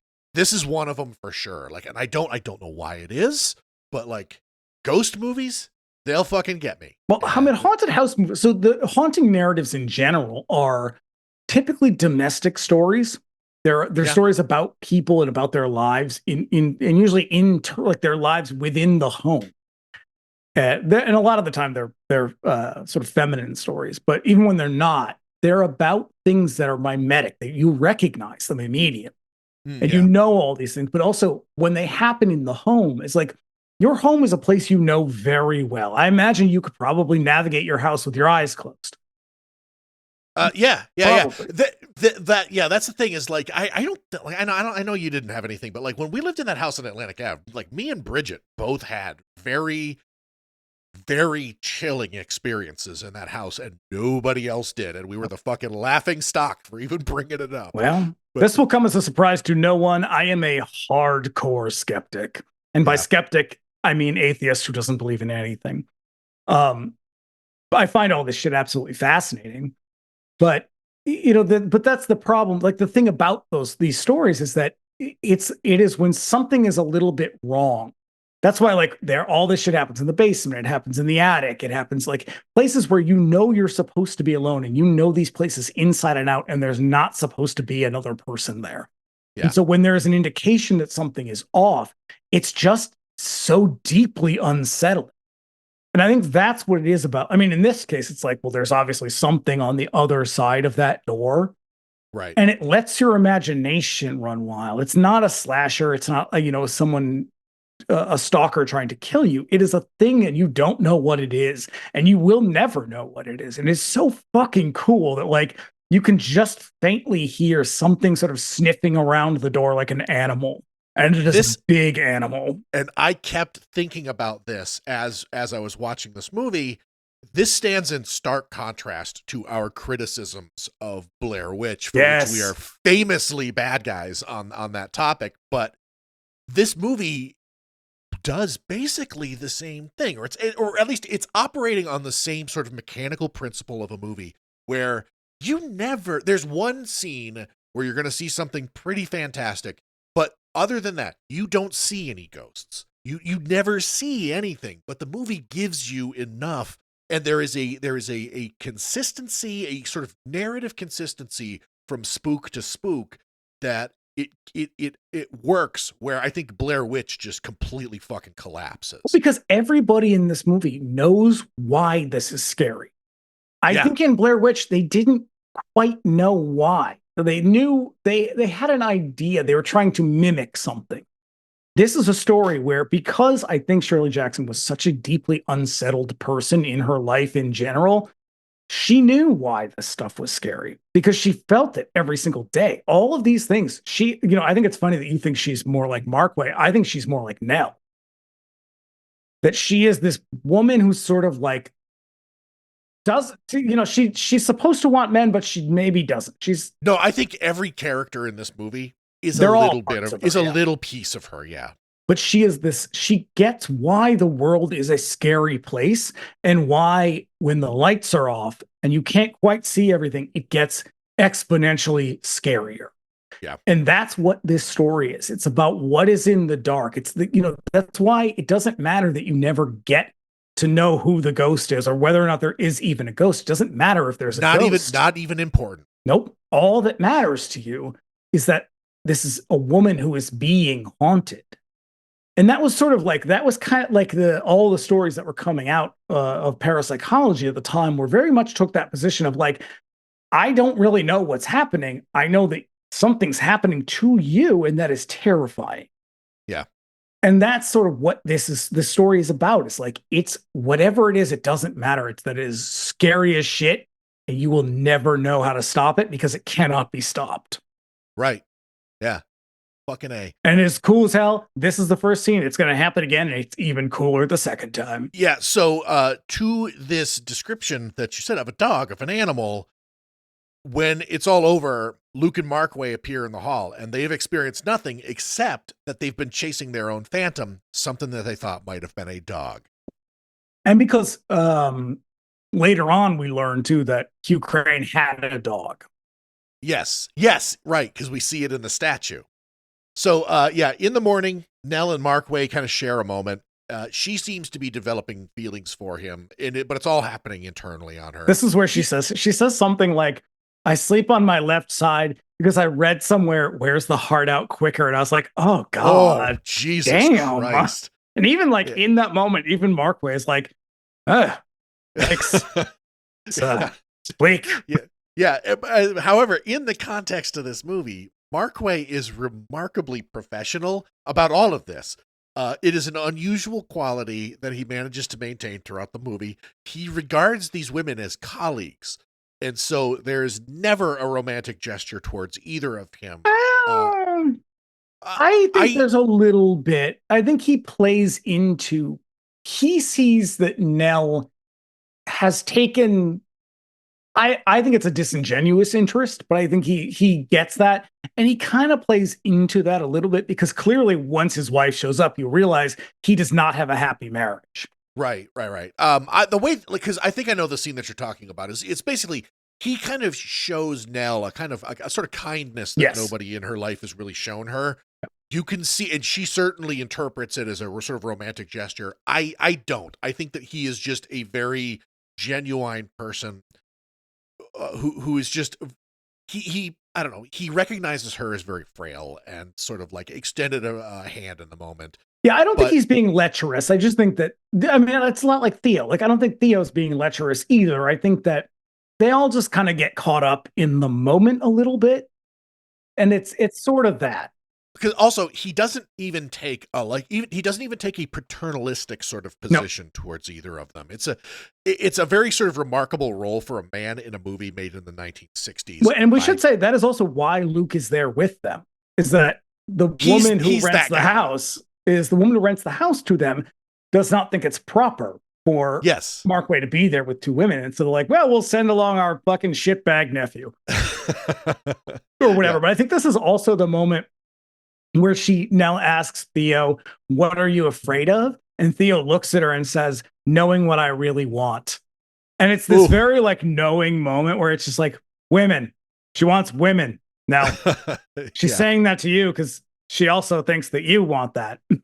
Yeah. So everybody now gathers in the hallway at breakfast to find the phrase, help Eleanor come home in chalk on the wall, which of course causes her to freak out and run away. It's a pretty good moment. And then like for some reason they like taste it. You think too? I've never tasted chalk. I'm not sure that I would recognize it as chalk. I mean, it's probably, I would describe it as chalky. Is it chalky? It must be chalky. So, Theo calms her down by being kind of an asshole to her. Yep. So now in a sunroom, and Markway is like, she's just trying to scare you so you take your mind off of things. And it's like, nah, she's just being a jerk. Yeah. I get it. Yeah. Sometimes I'm that way. Yeah. So, in the sunroom, they find a sculpture of what could be what is said to be St. Francis curing the lepers. But like, then, I think Nell is like, no, I think that's Hugh Crane and that's Abigail and that's the second wife and that's the companion and there's the dog and then and it is that's the creepy thing is that I don't know that it's like confirmed to be, but it's like they all bear these resemblances to these actual people because Hugh Crane this is sort of where you kind of learn more about him, that he was like a raging narcissist. Yeah. And so like these are probably modeled after these people. It's creepy. Oh yeah. Yeah. So, then they find the library where Nell is repelled again. She smells something that reminds her of her mother's room. Oh, like a sick room. A sick room. And of course, nobody else catches it, but she will not go in. And then in the library, they come upon this like spiral staircase, which is kind of a central feature of the movie as well. Where does does the staircase just go to like the second floor? Like like some old mansions would have like, it's kind of a catwalk, really. It's not a second floor. It's just like there's more books up there. Oh yeah, It's essentially it's the veranda in the library. Yeah. But I think in this case it goes to the second floor. They never really resolve it. Doesn't matter. It's just climbing the staircase is kind of a motif in the movie that we're going to kind of go through a couple of times. Some real rickety shit. Yeah. Oh yeah. As soon as Luke gets on this thing, it's like jiggling all over the place. He leaps off fearing collapse. So now outside on the walkway, Nell looks up at the house and then very nearly falls off, but Markway is there to catch her. Yeah, is this where she can hear like a man muttering? It sounds like Torgo. Yeah. Where she's just like, I forgot your complimentary crazy bread. Yeah, but again, we get more of that like super mechanical zoom. That's like a real Vertigo moment. Yeah, where she like back like her, I think the implication is that she's about to fall, but she really doesn't. I mean, she's just sort of leaning over. Yeah. So but then he shows up. He recommends that she leave the place since this place seems to be affecting her in most strongly. So Markway has Theo move into Nell's room so that they're not alone. Oh, okay. when the supernatural strikes again. So Theo now takes over the sort of romantic role that Markway or Sanderson might otherwise sort of occupy in any other movie. They have this kind of some sort of personal character moments, some innuendo, and then in her inebriated state, Nell explains that she wants to stay in Hill House forever. So now there's a little commotion in the hall as Markway finds the cold spot that they'll run out to experience, and it stands right before the door to the nursery, which is met with some feelings of doom. Yep. So that night, Nell is awoke. This is my favorite. This is the coolest moment in the entire fucking movie. Crowning achievement in horror overall. Like I think this is one of the scariest moments in any film ever made. Yep. So that night, Nell is awoken by sounds in the hallway. Now the thing to remember is when she went to sleep, she was in the bed next to Theo. All right. So what she wakes up to is it sounds like there's somebody chanting out in the hallway, and she this is the Torgo part. Yes, and she becomes she becomes kind of fixated by a pattern on the wall that looks like a face, and it is truly spooky to look at. Mm-hmm. And then there's also like a woman laughing throughout the whole thing. And Nell puts her hand out for Theo to hold. And then, she's really tense, and it's like all super, super close up on her face and shit. And then the sound quiets after a time, and Nell remarks that Theo is holding her hand way too tight. And then it sounds like there's a child crying out in the hall. And Nell throws on the light, shouts, "Stop it!" which you heard in the trailer. But when the light comes on, she finds that she has moved to a sofa in the room, and Theo is nowhere near her. Yeah. Whose hand was she holding? Whose hand was I holding? Oh, it makes my skin crawl. It is just thinking unsettling. about it. Yeah, it's so because even her hand is in that hand holding position still. Yep, it's really creepy. So whose hand is she holding? Yep. No, who knows? We'll never know. So the next day, there's some character stuff between Markway and Nell. She gets cock blocked by a harp. That's right. Cock blocked by a ghost harp. This is what this is what I was talking about earlier, where she's sort of like kind of bearing her soul to him, and he kind of shows her kindness that nobody has really shown her in her life, because she misreads every social signal. Yeah, because she has no experience with people, and so his sort of extending this kind of warmth to her, she automatically because of, heteronormativity, she automatically reads as a romantic gesture when he's really just kind of being, nice. He's kind of dropping any pretense. He's just being kind to her because he can see that she's a little bit off or a little upset or whatever. And she really internalizes that and takes that as like, oh, this is a romantic gesture, which is why she turns so hard on Theo in the next scene. Right. So yeah, because it looks, the way that it is framed is it very much is a sort of conventional two characters kind of romantically coming together. But then the ghost harp kind of kicks up and he just immediately shuts off and goes back to his notes. So yeah, he is singularly devoted to the mission and was just being a friend. So then they all gather again. Luke reads from this weird book full of like menacing art and like really disturbing passages. It was the book that Hugh Crane had made for his wife, where it's like, you are a wicked, filthy creature. He made it. He had it made for Abigail. Oh, that's right, his daughter. And it's all this story is the same. Wicked, filthy creature. It's all this stuff about like the wickedness of lust and like shit. And there's like it's basically like women are disgusting. How dare you? Yeah, there's those pictures of like demons getting stabbed with pitchforks and shit. Like I would love some of that shit, like in a print. It's pretty good stuff. Have you heard of the Bible? It's a very similar story. A lot of similar themes there. So yeah, also similarly misogynistic. Oh yeah, yeah. So Nell runs off again as Theo is mean to her. They have a moment out on the veranda, and I don't think Theo is really mean to her in this moment. I think Theo's just kind of being like, "Look, bitch, you are making a fool of yourself."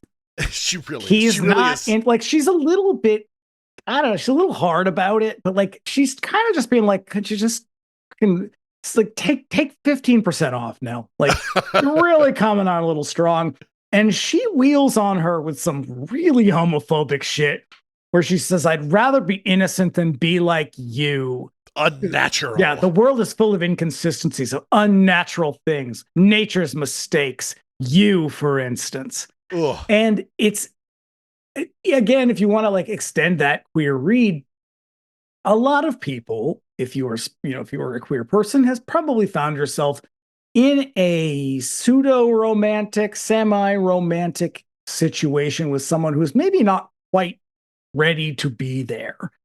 And they have found themselves there and they're not happy about it. And there is this moment where they turn on you. And they make it. They're obviously not angry with you. They're angry with themselves. They're angry mostly with whatever. about them, yeah. And this is that moment. And I think this is another one of those things where like any gay audience member would have been like, "Oh, yep, I've been there." The only time anyone's ever called me a faggot was in this moment, essentially. And it was obviously it took a little bit. And I was like, "Oh, right, that wasn't about me." But that is what is happening. At least that's my read of this moment when she turns on her. It's just like, this is Theo being like, why are you doing this? This is clearly, it's not what he wants. It's probably not what you want. You look a little bit silly. And this is her way of being like, get your filthy hands off me, you dyke. Like, it's essentially that. Because that is the whole thing where, like, it's not said, it's not spoken, but it's implied, where Theo is just like, look, he's married. He's not into you. Right. I am right here. Right. And I clearly am, and you clearly are too. Yeah. So, yeah, because what happens next is really to sort of really plant that flag in Nell's consciousness, in her sort of erosion of sanity. Markway's wife, Grace, arrives. And to tell just as sassy as you please. She stroll up. And they're like, how did you get in? And she's like, I paid that bitch $5. How'd you get in? Right. Yeah. Like she blows all the mystery out of the water when she's just like, I don't know. I gave that lady money and walked in. Yeah. What? It's not a big deal, is it? Because there's this sort of like thing where she's like, look, there's a reporter who learned about this thing, and he's about to blow this whole thing up and make a fool out of you. So I'm here to talk you out of this. That's very clear that his wife thinks that what he is doing is stupid, and it's embarrassing for her. She is there to spare herself more embarrassment by dragging him away of this silly pursuit. It's very belittling. It's maybe like, say if a woman wrote a book and her husband was a real piece of shit, that would be the kind of thing he would say to her. Yeah. So, yeah, looking for a place to crash in Hill House. By the way, Markway's like, fuck no, I'm seeing this through. And so she needs a place to crash. Nell angrily suggests that she stay in the nursery, which up to this point, nobody has been in yet. And it's sort of this door which looms largely over everything, because it's recognized. They name it like the heart of the house.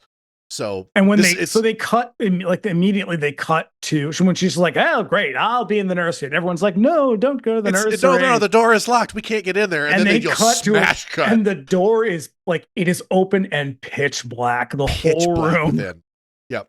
It's like, it is cool as hell. It really did need like an organ sting the moment you see it, because it is that fucking dramatic. Yep. Because like this doorway has become a very menacing quality of the house. Like we're not ready to go in there yet. And then all of a sudden they're just like, oh no, shit, door's open. She's like, okay, I guess I'll sleep in there. So they check it out, and it is a strange room. Grace, this is not like, this is this is where you put a baby who has unfortunately passed away. It really is, because this is a room that is reflective of a child's room. Like this is a room that a little girl lived in, but what we've known all along is that Abigail died in this room, an old woman. So like her whole life was this sort of like arrested childhood that she carried all the way to her death. Like it's fucking it's very similar to House on Sorority Row. You know that class. Yeah. Refer to our House on Sorority Row episode. Now, how do we know she is alive? Yeah. So that night, everybody except Luke sleeps in the parlor, but Luke comes walking along looking for a drink. And then the door suddenly slams shut behind him. And they all wake in time to hear more pounding and strange sounds. And so Luke is walking with a flashlight. I think it's the first time you see anyone with a flashlight, and it looks so unnatural. Yeah, because it reflects in the lens in a really strange way that I guarantee Wise knew was going to happen. This is where you start to see that lens kicking in again. Because it's they're doing a lot of shots that are like really dark, like in the dark, and it starts to distort a little bit, but in a way that like it works. Yeah, it does. It has that kind of like, if you've ever watched like John Carpenter movies that he did with Dean Cundey, whenever they do a lot of like that nighttime shots, there's a weird distortion in the way that the lens kind of reflects the light. It's very, very cool. It's a lot like that. Like when I saw that, I was like, oh shit, like I recognize that look. It's very cool. So, yeah. Oh, this is when the door starts breathing. Yes. So now that pounding is back, but everybody hears it, and it's going around the house, and it comes up to the door, and it's trying to get in. At first it tries the knob, and you see the knob move a little bit, but then it pushes against the door, and the fucking door like bulges. And it's a door made of rubber. Yeah. I mean, all it is someone on the other side of the door pushing on it. like with their full weight, and that's what makes it look like that. That's how they do the effect, but it looks so fucking cool. It's a very, very cool effect because it's doing it in certain parts of the door. It's not doing it as a whole. I mean, eventually it does it as a whole thing, but like just the upper corner starts to do it. It's really fucking cool. It's very neat. Yeah. So now Markway is like, oh shit, my wife's in the nursery. We got to go get him. Luke is like, we're not going out there. You fucking crazy. Yeah. Also, your wife's a bitch. Who cares? No, nothing of value was She lost. strolled in here being rude to us. Yeah. They do get the door open and Nell runs out around the house, sort of trying to escape whatever it is that she thinks is hunting her specifically in this. Among a series of just warped anamorphic shots and like twisting camera angles. And like this movie is like cut. It's cut like a fucking music video. And it's especially on this back end where it's just like the last, I don't know, 25 minutes of this movie, it bangs along like it is extremely kinetic because it'll be like wide shot of Nell running, close up on her feet, a close up on her face, and it does this like over and over and over again to sort of like really give you a sense of panic and fear and like velocity. It's very crazy. It's also where you start to really get the sense that Nell is really coming unraveled. Yep. Because this is sort of the thing that pushes her over the edge, is like this how, because she keeps throughout the whole movie, she sort of keeps telling herself these stories and deluding herself into being wanted or being a part of something. And every time one thing doesn't work out, she just jumps to something else. And she's kind of running out of things to jump to. And and she lands on a very, very troubling spot where it's, this house wants me. This house needs me. Yeah. Like, good God. Because none of the people want her anymore. Because I think even Luke says something to her in the house that's really dismissive and kind of cruel. And like, this is the moment where it's like, oh, now she has nothing left. Yep. So they, so Luke and Markway go to the nursery. They find the place empty. Markway's wife is missing. Nell disappears to the sunroom where the statues are as her sanity just completely fades.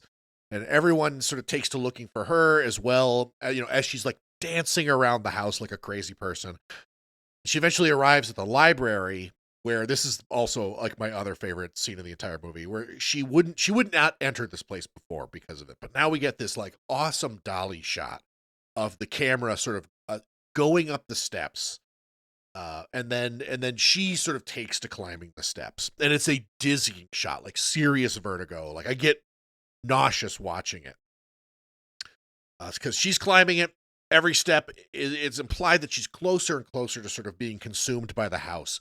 And then Markway and the crew arrive to find her like halfway up there, and they try to get her to come down, but she won't. Continues up the steps, and Markway kind of like is like, oh, okay, I'll go up to get her. And the thing starts to shake wildly because as she's climbing it, the staircase is remarkably solid, where before it's just all over the fucking place.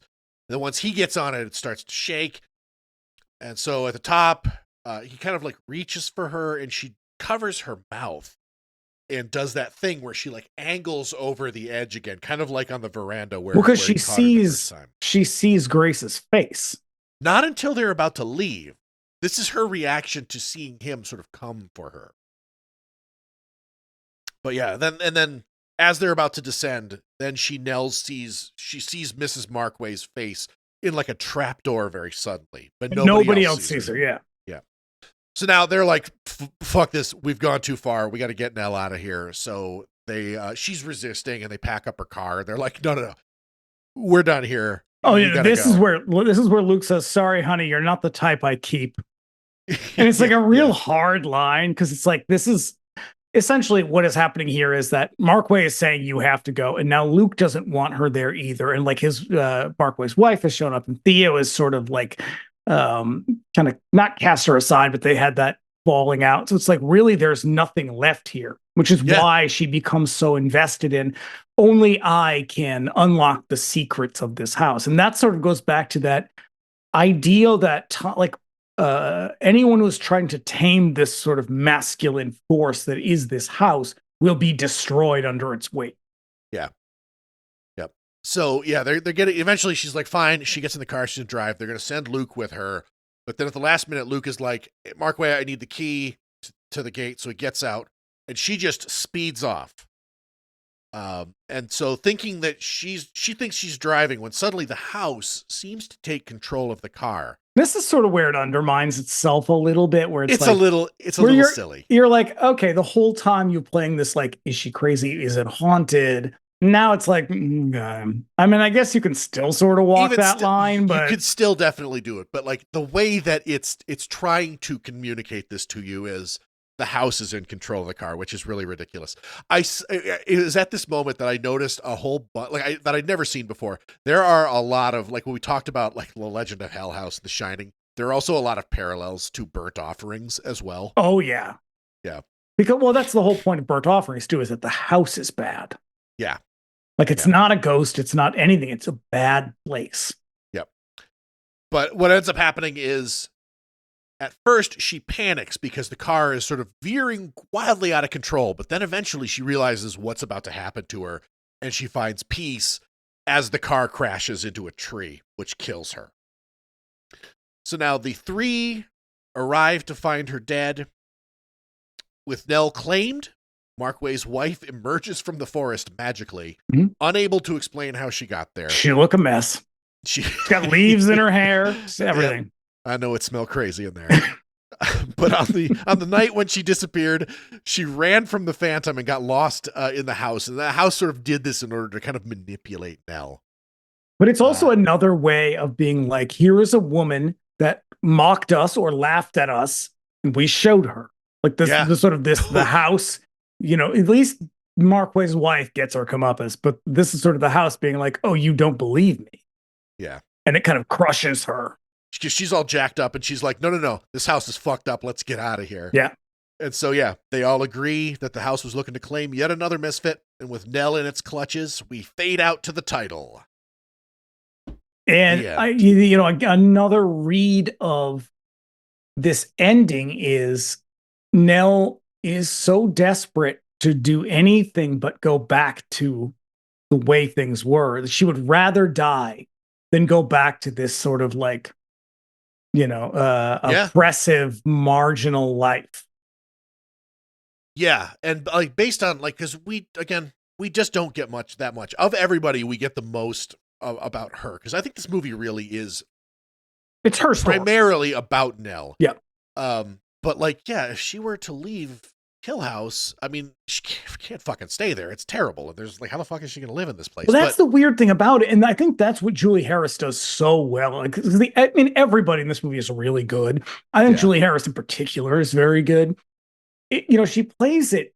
She is simultaneously terrified, but dedicated. Like she can't leave, but she constantly wants. She spends the whole movie saying, I have to be here. I want to be here. This house needs me.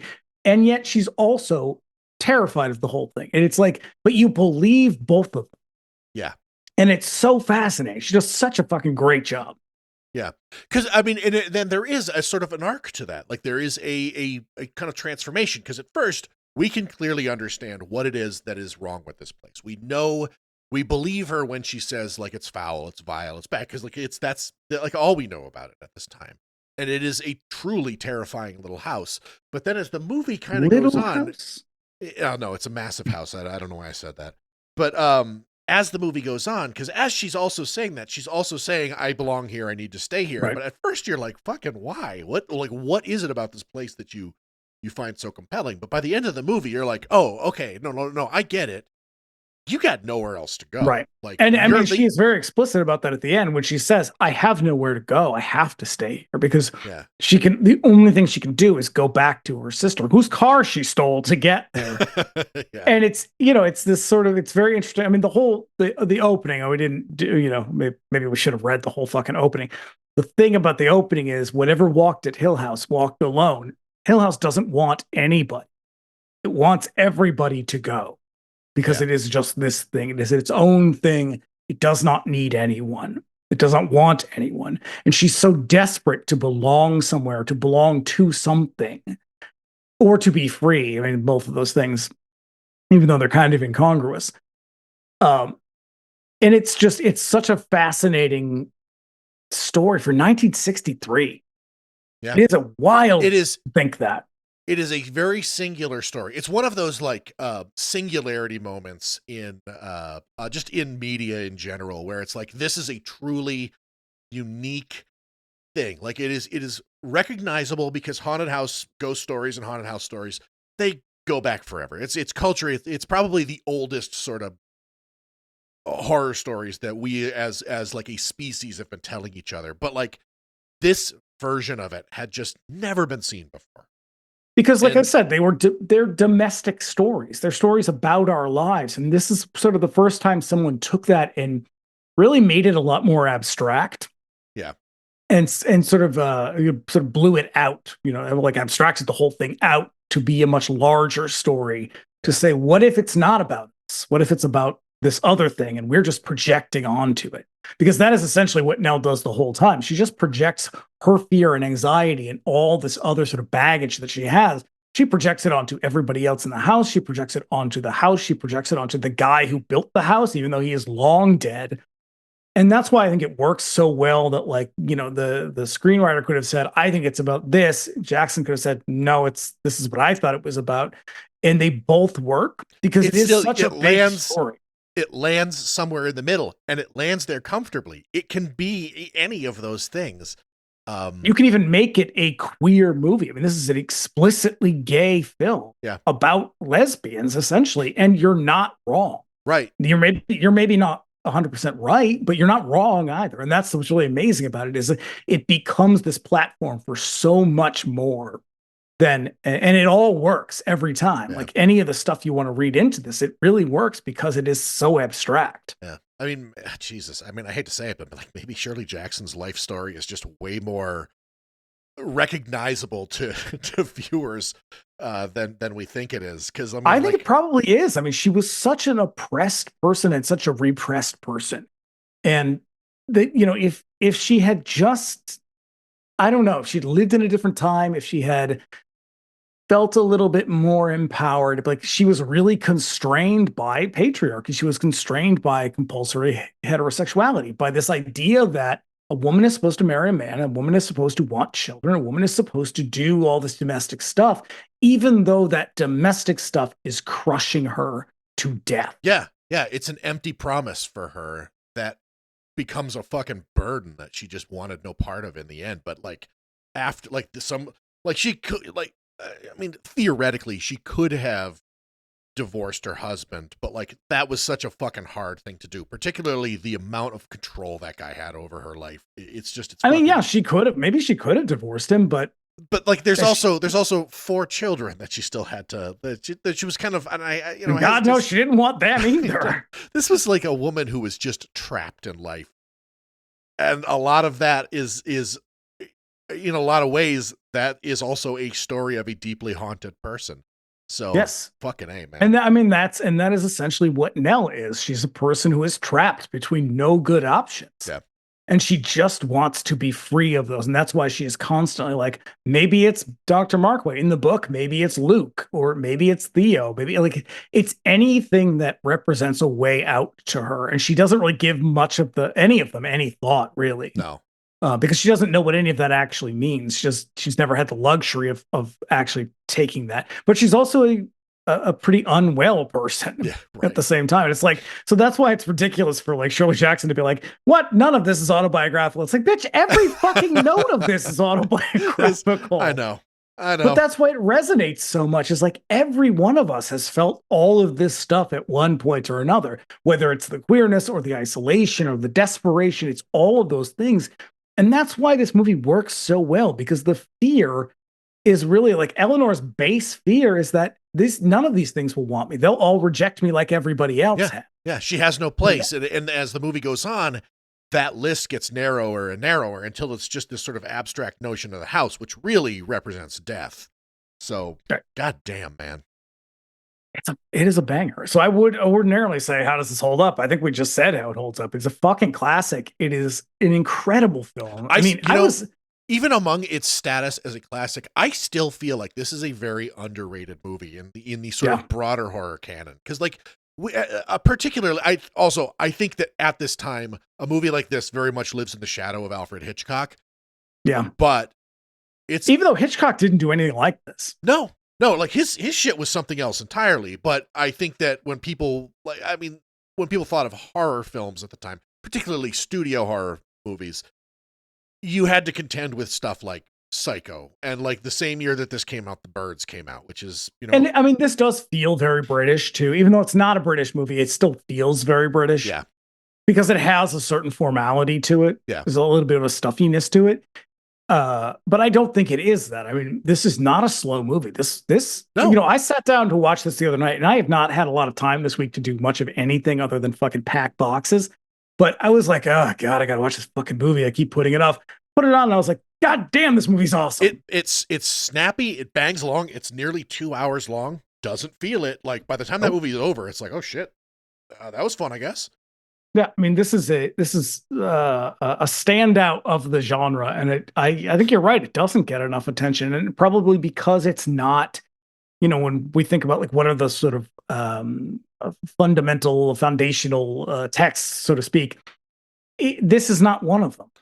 Because I think ghost stories typically get overlooked a lot because they are slow burn, or because they are a lot more psychological. Mm-hmm. Yeah. And sometimes they require a little bit more thought. But those are the most interesting as far as I'm concerned. Yeah, there's so much to think about in this movie. I feel like we covered a pretty solid portion of it. But like, this is a movie that people keep going over and over and over again. The novel itself stands alone. There's so much critical analysis of it. There's 1,000 different ways that people have sort of interpreted it over the years. I think that there is, beyond what we've talked about in this movie, I'm sure that there are other ways to look at this movie and look at this story. Mm-hmm. And, I hope that like listeners who maybe a little slow to pick up on older movies, like really take her advice and like put this one through the paces, because it really is just that fucking good. I mean, I think, and if you want a more modern comparison, I think Guillermo del Toro is probably pretty heavily influenced by this. The Devil's Backbone is. Yep, that's the one I was thinking of. That and I want to say Crimson Tide. Crimson that's Peak not right. Is Crimson Peak, which just came out in a really beautiful like 4K package from Arrow. Also, Crimson Peak soundtrack, fucking stellar. Yeah, but yeah, there's a million ways to explore this. I urge everybody listening to really sort of take the time, because it's just an outstanding movie. Yeah. Yep. So that said, hey, what's next? Well, I believe you mentioned the Rocky Horror Picture Show next week on 99-cent rental. But bring me the axe. We'll be back 2 weeks. We will be closing out our Pride Month with the James Whale. We're going back to James Whale, the James Whale classic, The Bride of Frankenstein. And I believe we will not be alone for that one. Nope. I believe we got a guest coming to join us for that one. We do. Oh, I cannot wait. I've got my Bride of Frankenstein shirt. One of many Bride of Frankenstein t-shirts that I own, that I'm wearing right now. So I am a huge James Whale fan. I am a huge fan of that movie in particular. Yeah. That's of the classic Universals. That's probably my favorite. Oh, have you not seen The Invisible Man? I just watched The Invisible Man last week. As a matter of fact, they're all of all the Universals is movies. That's the best series of them all. For sure. Yeah. It has the best sequels. I think that they're all my children. I love them equally. I love them all. They're like my children. All right, so be back here in 1 as we cover the Rocky Horror Picture Show, and then be back in 2 for Bring Me the Axe when we do another mad scientist monster movie when we do Bride of Frankenstein. Classics. They're all classics.